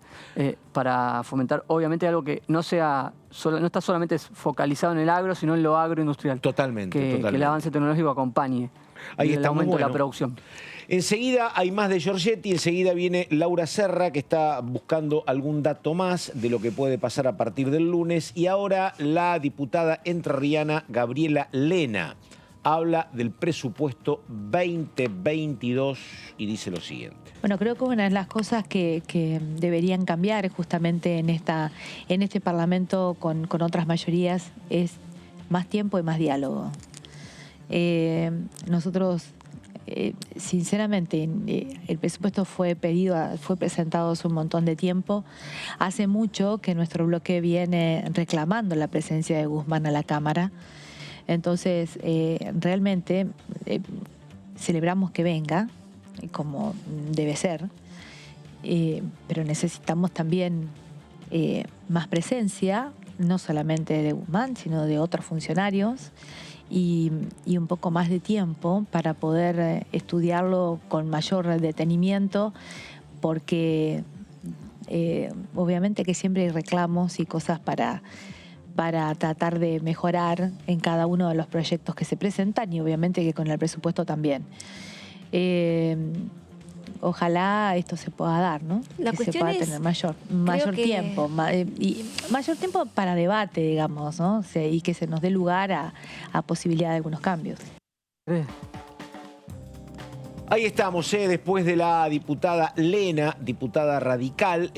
Mi tema con Serra ya se va a ocupar de... ¿Cuál es su tema, Serra? ¿De qué nos ocupamos en un ratito? Pero mire, voy a insistir con la cuestión de los envases, pero no el proyecto del Poder Ejecutivo. ¿Vos tenés una envasadora, no? No tengo una envasadora, pero hay muchos interesados en propiciar proyectos alternativos al del gobierno. Vos que hace unos meses que hacés radicalismo, digo, decime, ¿puede haber algún regreso al seno materno de los que se fueron con Lustó? No, por ahora no. Ah, ¿viste? Así me gusta. No, por ahora no. Directo. Muy bien, exacto. No, por ahora no. Sí hay mucha presión del radicalismo orgánico. ¿Eso que es Gerardo Morales, por ejemplo? Claro, hay que distinguir entonces, porque acá es un rompecabezas el radicalismo muy difícil de explicar para el ciudadano de a pie. Hay dos radicalismos hoy. Uno, el orgánico, que es el que conduce Alfredo Cornejo, y que eventualmente la semana que viene tomará las riendas Gerardo Morales. Y por el otro lado, el radicalismo rupturista, encarnado por Martín Lustó, Emiliano Jacobiti, todos detrás de el llamado monje negro del radicalismo, que es Enrique Cotino Silla, ¿no? Bueno, toda esta disputa interna se va a terminar dirimiendo la semana próxima, cuando se defina el próximo conductor de la UCR, y hay mucha presión por parte de la UCR orgánica para que los rupturistas vuelvan al redil de Mario Negri, que hoy conduce la bancada. Sería incómodo, ¿no? Qué sé yo, debe ser un poco incómodo, digo, no sé algunos, pero no, que es difícil imaginar que Rodrigo de Loredo vuelva al bloque de Negri. No, Rodrigo de Loredo ya internamente en Córdoba no comulga con el Partido Radical de Córdoba. No, exactamente, pero en otros distritos, como en el caso de Neuquén, Corrientes, Entre Ríos y La Pampa, donde los diputados sí están alineados detrás de el partido orgánico. Bueno, ha habido una nota muy formal para que los legisladores vuelvan al redil. Y hay que ver si escala por encima de la formalidad de una nota y buscan propiciar algún tipo de sanción interno dentro del partido para que eso efectivamente suceda. Sería incómodo para los dos. No hay sanción, por lo que yo pude averiguar. Por ahora sanción no va a haber, pero sí, de alguna manera, algún tipo de desconocimiento, ¿no? De hacerles como el vacío, que digamos, no hace falta. A ver, en esto... claro, en su distrito es un problema para el que se quedó, claro. Es que no tener el sello es muy importante. Sí, claro. Vos no tenés el sello del partido. También sos un híbrido. Pato es así, sos un híbrido. No sos ni uno ni otro. No sos un híbrido. Entonces, hay que estar. Pero, a ver... Ahora, para Juntos por el Cambio también es un desafío que hoy están dentro del interbloque, que no escale tanto la tensión, que se terminen yendo de Juntos por el Cambio. Porque... No, eso no va a suceder por ahora, Marcos. Sinceramente no lo veo porque creo que ya la ruptura del bloque le significó a los rupturistas un costo político muy importante que están dispuestos a asumir. Ahora, salir de Juntos por el Cambio ya sería el suicidio para ellos. Digo, porque serían vistos como funcionales al kirchnerismo. Y hoy por hoy el votante no se lo perdonaría. Digo, eso va a estar muy presente en las votaciones también, entonces. No, bueno, por eso hemos visto a un Rodrigo de Loredo, digamos, sobreactuando. Voy a ser más halcón que el resto. Exacto, sobreactuando la oposición, porque saben que no tienen margen para dar ningún tipo de... para abrir ningún tipo de suspicacia al respecto. Por eso, salirse de Juntos por el Cambio significaría, o por lo menos sería leído una interpretación, sería de que efectivamente ya está jugando con el oficialismo, porque es una ruptura que al oficialismo lo vería con muchísimos, claro, con muy buenos ojos. Yo creo que eso no va a suceder, pero sí provoca un daño interno, no solamente para el radicalismo, sino para Juntos por el Cambio, que por ahora no podemos dimensionar del todo. Ahí estamos. Bueno, vamos a exactamente las 5 de la tarde con 20 minutos. Vamos al tema envases. ¿En qué punto estamos? En el proyecto del oficialismo, en el de Mena, a ver, ¿en yo qué te voy estamos? a tomar lección. A ver, Pato, ¿qué pasó con el proyecto del oficialismo? Yo estaba de viaje, pero lo que vi es que a mí me pareció una estrategia que yo nunca termino de entender del oficialismo, que era, me acuerdo que vino a presentar el proyecto de envases, vino el ministro de Medio Ambiente, vino el viceministro, Sergio Federovisky, lo explicaron, ya ahí arrancó una cuestión que era problemática. Porque yo repregunté, porque no estaba claro si la tasa iba a ser del 0,3% o del 3%. Primero se dijo 0,3, que la verdad que vos decías no me mueve tanto el amperímetro. De 0,3 a 3, enseguida vos te diste cuenta de que era una cuestión diferente. Y tampoco estaba claro... Aclaremos, un 3% sobre el precio mayorista del producto envasado, con lo cual era un monto muy importante. Como máximo podía ser menos. Pero además, cuando vos te explicaban el proyecto, costaba ver dónde estaba el eje principal, si estaba en la generación de trabajo para gente que hoy tiene problemas laborales serios, si estaba en la cuestión medioambiental, no estaba tan claro, pero lo que a mí sí siempre me llamó la atención, que era como cuando insistieron primero que no le dieron quórum a el tema del etiquetado. Avanzaron y dijeron, ya tenemos dictamen de comisión y lo tratamos. Pero ¿para qué haces esto si vos sabés que no tenés los 129 votos? ¿Para qué impulsar el rápido tratamiento en comisión si después chocás contra el número maldito? ¿Por qué decir, mira, esto es lo que tengo, le hago las modificaciones necesarias porque mi objetivo es llegar y si necesito tus votos, negocio? El hecho de decir, lo presento y avanzo y después no tengo el número, no me termina de cerrar como estrategia, salvo eso de que te dicen, bueno, es una manera de explicar de qué lado estamos nosotros y de qué lado están los otros. Sí, que tampoco me termina cerrando. No cerra porque en definitiva terminás mostrando debilidad. No conseguiste las mayorías, sos débil, punto. No hay mucha más lectura que esa. Exactamente. Había otro momento en el Congreso que decía, no hay que, es palabra maldita. Las peleas que vas a perder, si no tengo el número, no presento el proyecto. Acá, digamos, lo dicen todos los oficialistas. Si vos no tenés el número, no bajás al recinto y no das la pelea porque quedás débil. Digamos, acá el único que rompe ese esquema es Máximo Kirchner, que por mostrar que es distinto, se muestra débil, ¿no? Pero bueno, es una consideración. Por eso sí. Es así, a mí me llama la atención. Bueno, por eso es que no dieron la pelea en el recinto. Se quedaron con el dictamen, que en definitiva cayó. Cayó con el recambio legislativo, pero lo explicaste muy bien, el punto nodal tiene que ver con la tasa del 3% que se aplicaba sobre el precio mayorista del producto envasado. ¿Y quién iba a tener el control de ese monto, no? Exactamente, la caja de la cámpora, que es lo que de alguna manera apuntaba a la oposición. ¿Por qué? Porque esa recaudación, que iba a ser multimillonaria, iba a recaer en el Ministerio de Ambiente para justamente distribuirlo entre lo que se llaman los centros de gestión integral de los envases. Bueno, a partir de esto sirve bien lo que vos refrescabas, Pato, para ver la contrapropuesta. Claro. ¿No? Que es muy interesante, que es la que presentó Graciela Camaño. Graciela Camaño lo presentó hace unos poquísimos días. Graciela Camaño es una persona que está muy interesada en los temas medioambientales. De hecho, estuvo en Escocia. Ese proyecto, yo digo la Laguna Azul, ¿te acordás? Esas cuestiones que, digo, la verdad que sí. Sí, después de... No es la Laguna Azul, pero más o menos. Sí. Habrá visto. Sí, parece. Vos sos de esa generación. Sí. Bueno...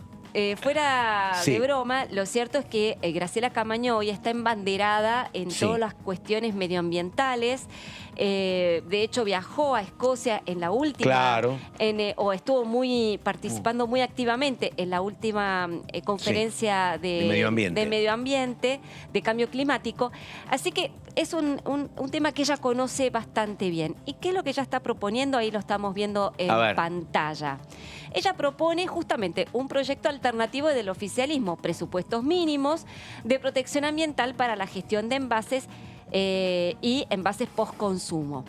El objetivo, ahí más o menos lo mismo que el Poder Ejecutivo, es prevenir y minimizar el impacto que ocasionan sobre el ambiente los envases y los envases post-consumo. Hasta ahí, envases, sí, corrégime, Laurita, a ver, pero uno imagina que el gran contaminante es el plástico, me parece. Yo no creo, ¿no? Es el plástico, porque uno también... creo que es reciclable, ¿no? Claro, por ejemplo, el cartón, hay cartón, vos tenés vino en cartón, leche en cartón, que es más reciclable, y después tenés el vidrio, que creo que... También es reciclable, ¿o no? Exactamente, y no tiene el nivel de contaminación. Exacto. Tirás una botella al mar y cae al fondo. Apuntamos al plástico. Al plástico, bueno, segundo objetivo es reducir la cantidad de envases que se introducen en el mercado que no sean reutilizables o reciclables. Perfecto, objetivo compartido con el oficialismo. Vamos al tercero, promover el compromiso de los productores, consumidores y usuarios en la gestión integral de los envases y de los envases post-consumo. Perfecto, hasta ahora sin mayores diferencias con el Poder Ejecutivo. Pasamos a la segunda placa, que ahí es donde empezamos a ver un poquito ya las diferencias. Todo productor responsable, dice el proyecto de ley, deberá establecer y organizar a su costo uno o varios sistemas de gestión ambiental de envases post-consumo a los fines del cumplimiento de los objetivos de esta ley. A ver, ¿qué es lo que quiere decir esto? Es, si vos sos productor de un alimento que lleva un envasado de plástico, vos tenés, no la obligación, pero tenés la potestad, tenés toda la atribución de crear tu propia gestión de envases. Claro. ¿No? Es decir, yo decido con este envase o establezco las políticas para recuperar ese envase, para reciclarlo, de ver de qué manera puedo hacer envases reciclables. Desconcentrar lo que plantea el proyecto del oficialismo. Lo que plantea el Poder Ejecutivo con su proyecto es sí darle cierta responsabilidad a los productores, pero haciéndoles pagar sí o sí una tasa. Claro. ¿Me entendés? O sea, más allá de que vos desarrolles tu propia gestión de envases, vos pagás la tasa. Claro. Será menor que el 3%, pero vos pagás una tasa igual. Donde ahí me explicaban una cuestión económica muy debatible, Laura, era que si vos hacés mejor la gestión de envases y cuanto más los reutilizás a ese envase, menos tasa pagás porque menos tirás. Exacto. Exactamente, no, está bien. Está bien. Pero justamente Pero claro, ahí... hay que ver cómo funciona eso, ¿no? Bueno, no sé si todas las... ¿Cómo pasar de la nada a...? No, una cosa es una gaseosa, otra cosa es agua y otra es detergente. No sé si todo podrá ser reutilizado de la misma manera, la verdad. Yo la verdad es que no lo conozco, pero lo cierto es que... planteando un poco las diferencias que hay entre este proyecto y el proyecto del Poder Ejecutivo, acá lo que está planteando Graciela Camaño es que los productores, sí, como el Poder Ejecutivo dice, los productores tienen que ser responsables de su gestión de envases y las empresas están de acuerdo con eso, pero no le podés imponer una tasa si ellos tienen ya un sistema propio de gestión de envases. Lo que proponía el Poder Ejecutivo es, yo te cobro la tasa para que esa recaudación vaya al Ministerio de Ambiente, para que ese Ministerio de Ambiente lo distribuya entre los recolectores. Exactamente. ¿No? Sí. Entonces ahí es donde salta la oposición y dice, no, esto es una caja para el Ministerio de Ambiente y para los amigos recolectores del kirchnerismo, que se van a hacer de un fondo multimillonario. Bueno, entonces, en esto estaba, por eso lo impulsaba, entre otros sectores, la Unión de Trabajadores de la Economía Popular a cargo de Grabois. Exactamente, bueno. acá lo que plantea Graciela Camaño es interesante, porque ella plantea, bueno, si vos empresa querés hacer tu propia gestión de residuos, perfecto, vos hacelo. Ahora, si vos vas a usar el sistema de gestión de envases de la municipalidad de tu localidad, ahí sí pagas la tasa. Y eso me parece que es razonable. Si vos usás al Estado para hacer la gestión de tus envases, propone Graciela Camaño pagar una tasa que no sea del 3%, que sea del 1%. Y es ahí donde hay otra diferencia que plantea respecto del Poder Ejecutivo.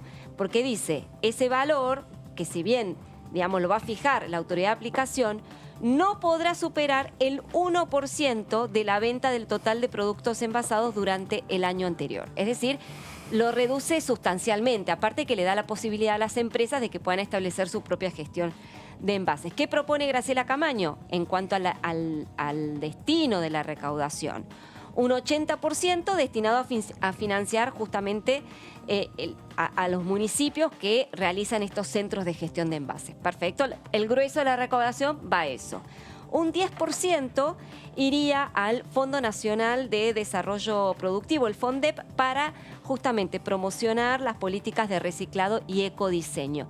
Y el 10% restante iría al Instituto Nacional de Tecnología Industrial, el INTI, exclusivamente para brindar servicios de capacitación, asistencia técnica y actividades de transferencia acerca de tecnologías de reciclaje, valorización y desarrollo de nuevos materiales para envases. Así que es un proyecto que parece similar o que parece idéntico, pero en el fondo es otro el paradigma.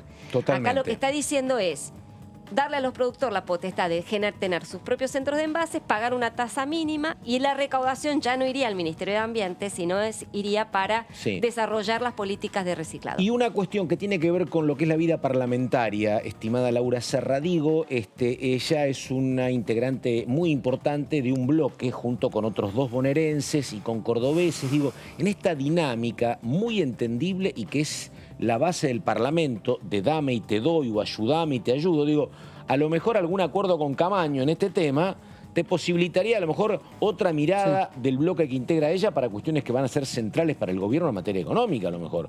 O estoy hablando de más. Y para que avance una ley trabada como esta. Claro. La posibilidad de incorporar alguna de las diferencias que marca Laura Lo que pasa al es que proyecto oficial. Pasa que no son pequeñas. Bueno, es que acá vos le estás sacando la caja a la cámpora. Perdón que sea así tan brutal, pero... Bueno, en algún punto la pequeña tasa de 1% y solamente para un sector particular, algo es, pero cambia el espíritu completamente. Pero lo que pasa es que es un 1%, primero que lo bajás drásticamente a la tasa, y que no va digamos, concretamente al Poder Ejecutivo o al Ministerio de Medio Ambiente, va a otros fines, ¿no? Digo, y además la masa de recursos a recaudar va a ser mucho menor, ¿no? Entonces me parece que es distinta la mirada. Sí, por eso sí. Bueno, digo, siempre tenés que ponerte de acuerdo con el que piensa distinto, porque si no perdido por perdido te quedas sin ley. Aparte, los propios los tengo a los votos, ¿no? Ojalá que se puedan poner de acuerdo. Pero si tuviera 129, sí, pero tengo 118. Si tengo que sumar con los que piensan distinto. En eso, mira, Pato, que... Enseguida vamos con Mara Brauer, decime. No, pero bueno, quizás Mara, si me escucha, no coincida, seguramente no va a coincidir, pero... qué bueno eso que vos marcás de los 118 y que es necesario a veces incluir la mirada, porque cuando a veces tenés mayoría... Claro, no necesitas. Cuando tenés mayoría no necesitas y llevas tu proyecto así como y si no te gusta bien y si no también. Obviamente. Digo, esto te obliga a dialogar y negociar. Totalmente. Entonces... presentación y estamos justamente con la diputada por Cava, Ciudad Autónoma de Buenos Aires. A ver.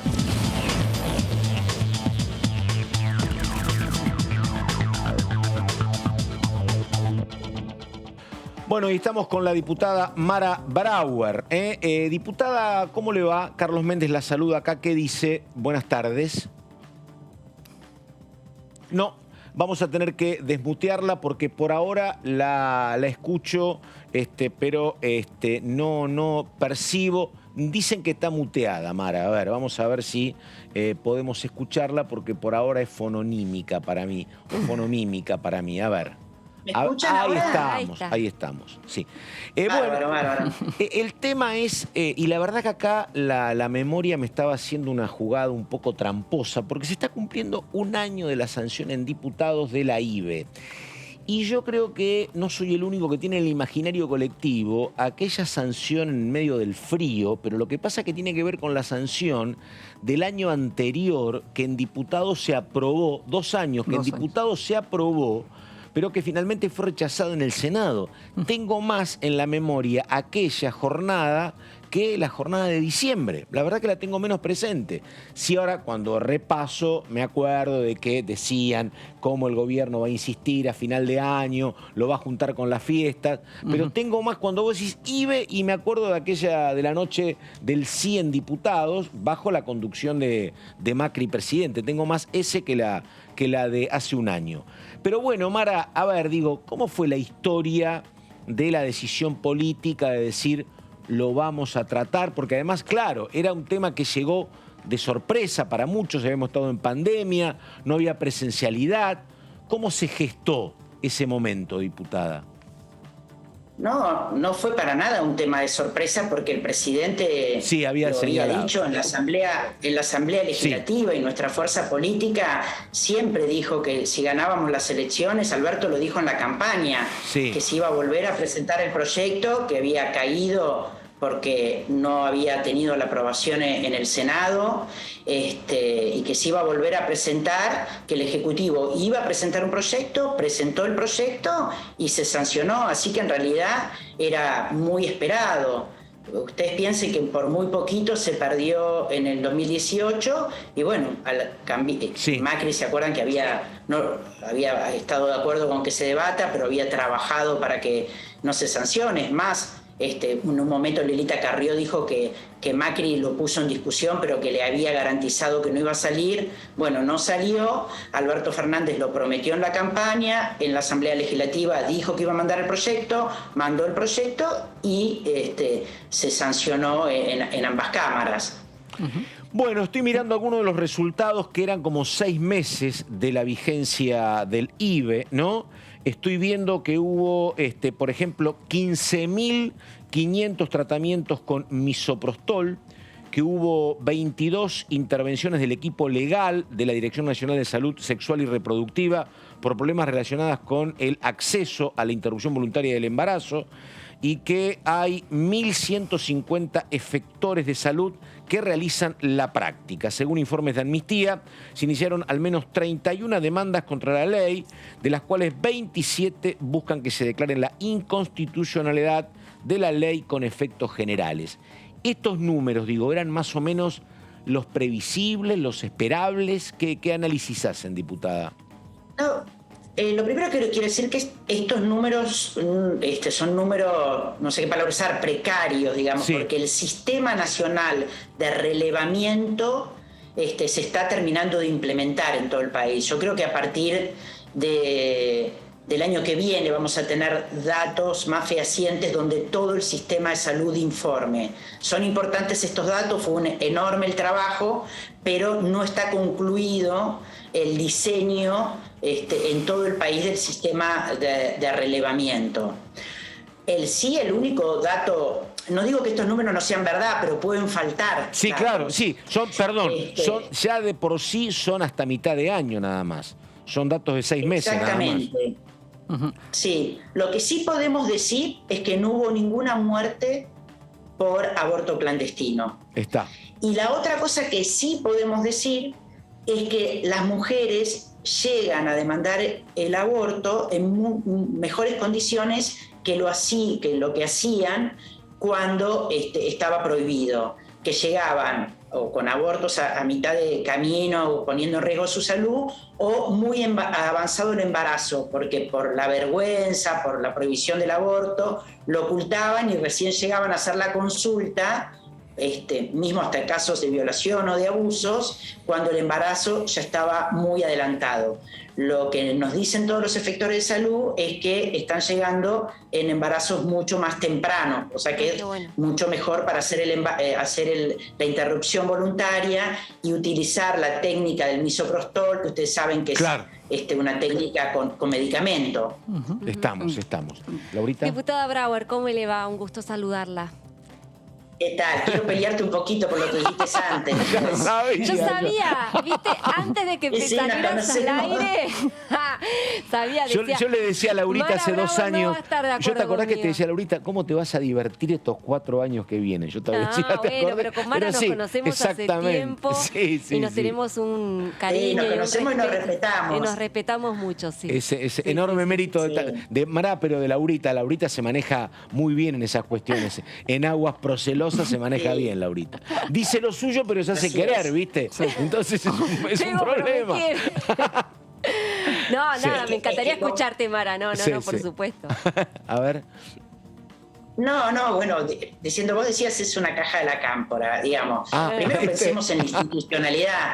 Una ley se sanciona no solo por un gobierno. No sabemos, por ejemplo, quién va a gobernar en el 2023, que estamos a 72 semanas. Entonces, no se piensa una ley para un sector. Y aparte, qué sé yo, por ejemplo, en la pandemia, la Reta fue la única jurisdicción que puso un nuevo impuesto, en vez de sacar impuestos como hicieron todas las provincias, como hizo la Nación, que es el 1% de las tarjetas de crédito, y nadie dijo que era para la caja de la Reta. Yo creo que con esas cosas hay que ser un poquito más cuidadosa. Fundamentalmente por esto, porque una vez que está la política pública, es para el ministro de Ambiente que le toque ser, ¿no? Que hoy puede estar cercano a una agrupación política y mañana no. Está perfecto, muy bien. Lo importante es que igual lo que yo coincido en lo que vos decías, Laura, y me parece importante que la diputada Camaño se comprometa en este tema, es que tenemos que trabajar el tema del reciclado de los residuos. Absolutamente. Yo en mi mandato anterior había representado una ley de Daniel Filmus como senador para hacerse cargo de los residuos eléctricos y electrónicos, que también es un enorme problema. Absolutamente, Mara, es la verdad es que a veces uno lamenta tanto de que pase el año parlamentario y estos temas, después de debates y demás, finalmente tengan que volver a foja cero, y que serían, la verdad, temas que a la gente le interesa un montón, que se compromete y que son grandes deudas pendientes, ¿no?, por parte del Parlamento. Y estaría buenísimo que oficialismo y oposición pudieran ponerse de acuerdo en una propuesta. Lamentablemente, cuando se presentó esta iniciativa por parte del Poder Ejecutivo, que indudablemente, como todas propuestas, son perfectibles, salió prácticamente sin debate, salió en una semana, no se invitó prácticamente a las empresas, salió como tuvo, y no se dio la debida participación de todos los sectores que están involucrados los actores. Entonces eso generó muchísimas suspicacias, generó titulares de diarios tremendamente catastróficos, y eso de que de alguna manera también mella o mancilla el debate, ¿no?, o el tratamiento de un tema que yo creo que es muy importante, que es fundamental en lo que tiene que ver con el medio ambiente. En eso coincido plenamente. Ojalá que ahora... Pensemos que se descubrió que en la Antártida hay restos de plástico. Totalmente. Realmente son temas gravísimos que ponen en riesgo la salud de la población, porque las aguas es la que consumimos todos.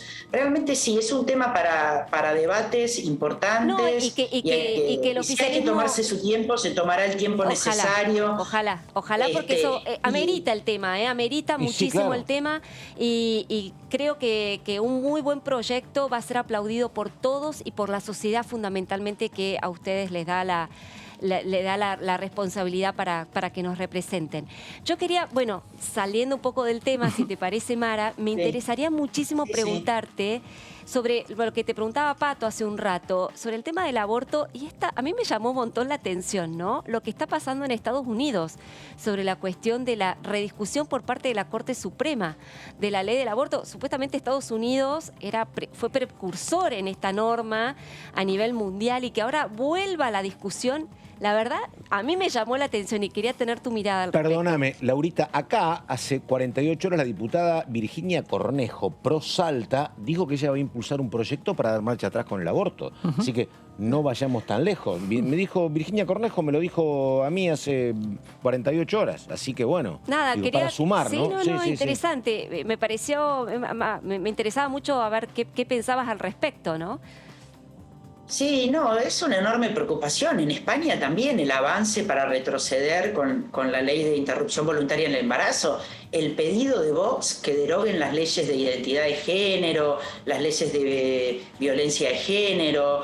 De hecho, el diputado Maxi Ferraro de la Coalición Cívica me llamó esta semana para que yo firme y lo acompañe en un pedido a la Comunidad Autónoma de Madrid que no retroceda con esas leyes. La verdad que el avance de las derechas en el mundo nos lleva, y lo he hablado con Maxi Ferraro y lo he hablado con Carla Carrizo, digo también para que la gente que está mirando la tele sepa que aparte de discutir, nosotros hablamos mucho, ¿no? Con aquellos...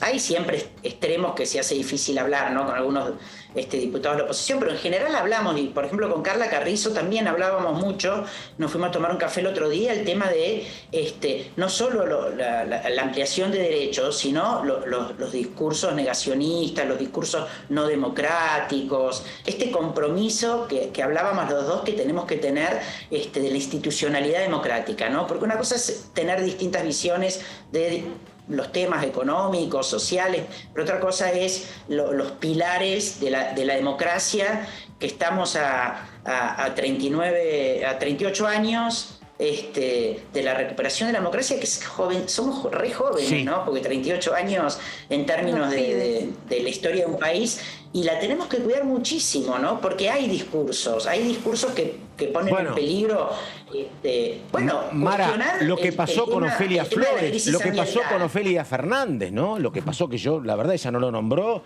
y yo lo fui a buscar porque no lo conocía, pero vos lees los twitters de ese señor y la verdad que te da miedo. Así que bueno, y es legislador por Cava. Es legislador por Cava. Legislador por Cava. Exactamente. Negar el cambio climático, negar las diferencias entre los géneros. Las cosas que dice de la colectividad judía, una cosa te da miedo, efectivamente. Sí, yo no lo conocía, ¿eh? Sí. ¿Vos lo conocías? No, para yo tampoco. Y además me costó encontrarlo, pero la verdad que digo, muy llamativo que esté ahí, que diga eso y que lo hayan votado. Miles de personas lo votaron, efectivamente. Sí. Sí, quemar el Banco Central. Hay algunas tendencias no democráticas que tenemos que cuidarnos todos. Sí. Y me alegra esto, ¿no? Que digo que estamos teniendo diálogos para tener posturas claras en relación a esto, ¿no? Porque la democracia es la casa de todos, es decir, no hay política sin democracia. Y esto, los diputados de todos los bloques que respetan la política y que no buscan la destrucción de la política, porque entendemos que la destrucción de la política deja al ciudadano desprotegido, porque ahí sí juegan los grupos económicos que sabemos que no es en términos de buenos ni malos, pero que buscan ganancias. Así. Y la sociedad tiene que haber este mediador, que es el Estado, que es la política, para regular entre la convivencia democrática y una justa distribución de la riqueza. Y sin democracia eso no es posible. Diputada, ¿cómo le va? Marco Giorgetti lo saluda. Quería preguntarle, para seguir haciendo este repaso de lo que fue la sanción histórica de hace un año. Usted fue diputada en el segundo gobierno de Cristina Fernández de Kirchner, si mal no recuerdo, cuando se le exigía un poco al kirchnerismo avanzar con un proyecto de interrupción voluntaria del embarazo. Usted tenía no sé si no recuerdo mal, era autoridad de una de las comisiones, no sé si era salud o una de las comisiones que podrían haber haber encabezado algún proyecto en esa época, y el kirchnerismo hacía una evaluación de que no estaban dadas las condiciones para poner a consideración un proyecto así, porque tenían grandes chances de perder. Cristina decía que no. Cristina después dice, yo cambié mucho hablando con mi hija, dice Cristina. Exacto. Pero eso desde la presidencia, ¿no? Pero aquí también en el Parlamento se hacía la evaluación de que la relación de fuerzas era bastante inconveniente para avanzar con un proyecto así, porque tenían mucho riesgo de que cayera, digamos. ¿Qué cambió de ese tiempo a esta parte? Que cambió tanto la composición de los números del Parlamento que sí hicieron posible que avance un proyecto de aborto legal. Sí, la verdad que cambió bastante. Primero que el año 2015 y el Ni Una Menos y la agenda feminista hizo que una problemática, que es la problemática de las mujeres, del género, de la diversidad, que quizás amplios sectores de la sociedad no la terminaban de comprender, ¿no? Lo comprendieron, el tema, por ejemplo, yo he discutido mucho con gente de mi bloque, qué sé yo, en el 2011, el tema de la desigualdad de género, ¿no? Estos discursos, bueno, pero nadie les impide a ustedes llegar a los cargos jerárquicos, no hay ninguna ley. Y eso, todas estas cuestiones se fueron entendiendo, ¿no? Como también se fueron entendiendo el tema de las políticas del cuidado. Yo misma fui entendiendo, por ejemplo, les puede parecer, a mí me parece raro, pero yo no entendía claramente cuando vinieron las primeras diputadas a hablarme de la gestión menstrual. Yo la verdad que las miré medio sin entender. Y vos decís, pero qué fácil que era entender, darse cuenta que hay gente que no puede pagar algo que... Vieron que todos vamos aprendiendo. Totalmente. Y eso hizo que los más grandes, digamos, vayan entendiendo. Entraron, la edad de los diputados va bajando, eso se ve claramente en el Senado. En el Senado, no sé si vieron la cantidad de personas jóvenes que hay, y eso se renueva, y se generan consensos, para volver al principio de nuestra charla, se generan consensos, ¿no?, en estos temas, porque hay una comprensión, y eso es lo interesante de los debates y del diálogo, es ponerse de acuerdo generando comprensión de la problemática. Muy bien, bueno, estamos con la diputada Mara Brauer, entonces no hay más consultas, ¿no? No, un placer con Mara siempre. Diputada, muchas gracias, buenas tardes y hasta cualquier momento. Igualmente, que tengan buen día, un abrazo. Ahí estamos. Nos queda una diputada, diputada representante de La Matanza. Estábamos con la... no estamos con la diputada, bueno, perfecto. Estamos, sí, por eso, efectivamente. Estábamos hablando de una diputada electa por La Matanza, que es la más joven. Hacía mucho tiempo que no había de 20 y pico. Efectivamente, por eso, efectivamente. Sí, pero como decía Mara, hoy asumieron, por ejemplo, en el Senado, Ignacio Torres, que era 33, diputado. No sé qué tiene Ignacio. Muy joven. Por Chubut, ¿no? De Chubut, muy joven. Y en el Senado era muy difícil ver sub 40. Totalmente. Y ahí está María Eugenia Catalfamo. Acabamos de mencionar, ¿no?, al principio del programa, lo que vos marcabas, Marcos, esta cuestión de que haya mujeres en la conducción del Senado. Tres. Digamos, tres, claro. Cristina, la esposa del la senadora por Santiago Boletero, y Carolina Lozada. Exacto, digamos, y ver ahora pibes, ¿no?, claro, en una banca del Senado, cuando uno está acostumbrado a ver gente mayor, gente adulta, gente que viene con trayectoria política, sí. Vos que conocés claro, viene el Senado, no podés no ir sin el traje, sin la corbata, todo no se aplaude, no se puede aplaudir, no se puede llevar gente a los palcos, es todo muy ceremonioso y es todo muy conservador, con lo cual me da la impresión de que el Senado ahora como que se está ayornando un poco a las nuevas Y acá tiempos. Lo que pasa que después, bueno, claro, la carrera política no es tan sencilla. El cursus honoris es, la verdad, alguna concejalía, después alguna diputación provincial, después una diputación nacional, te va llevando. Por eso era como muy complicado llegar joven.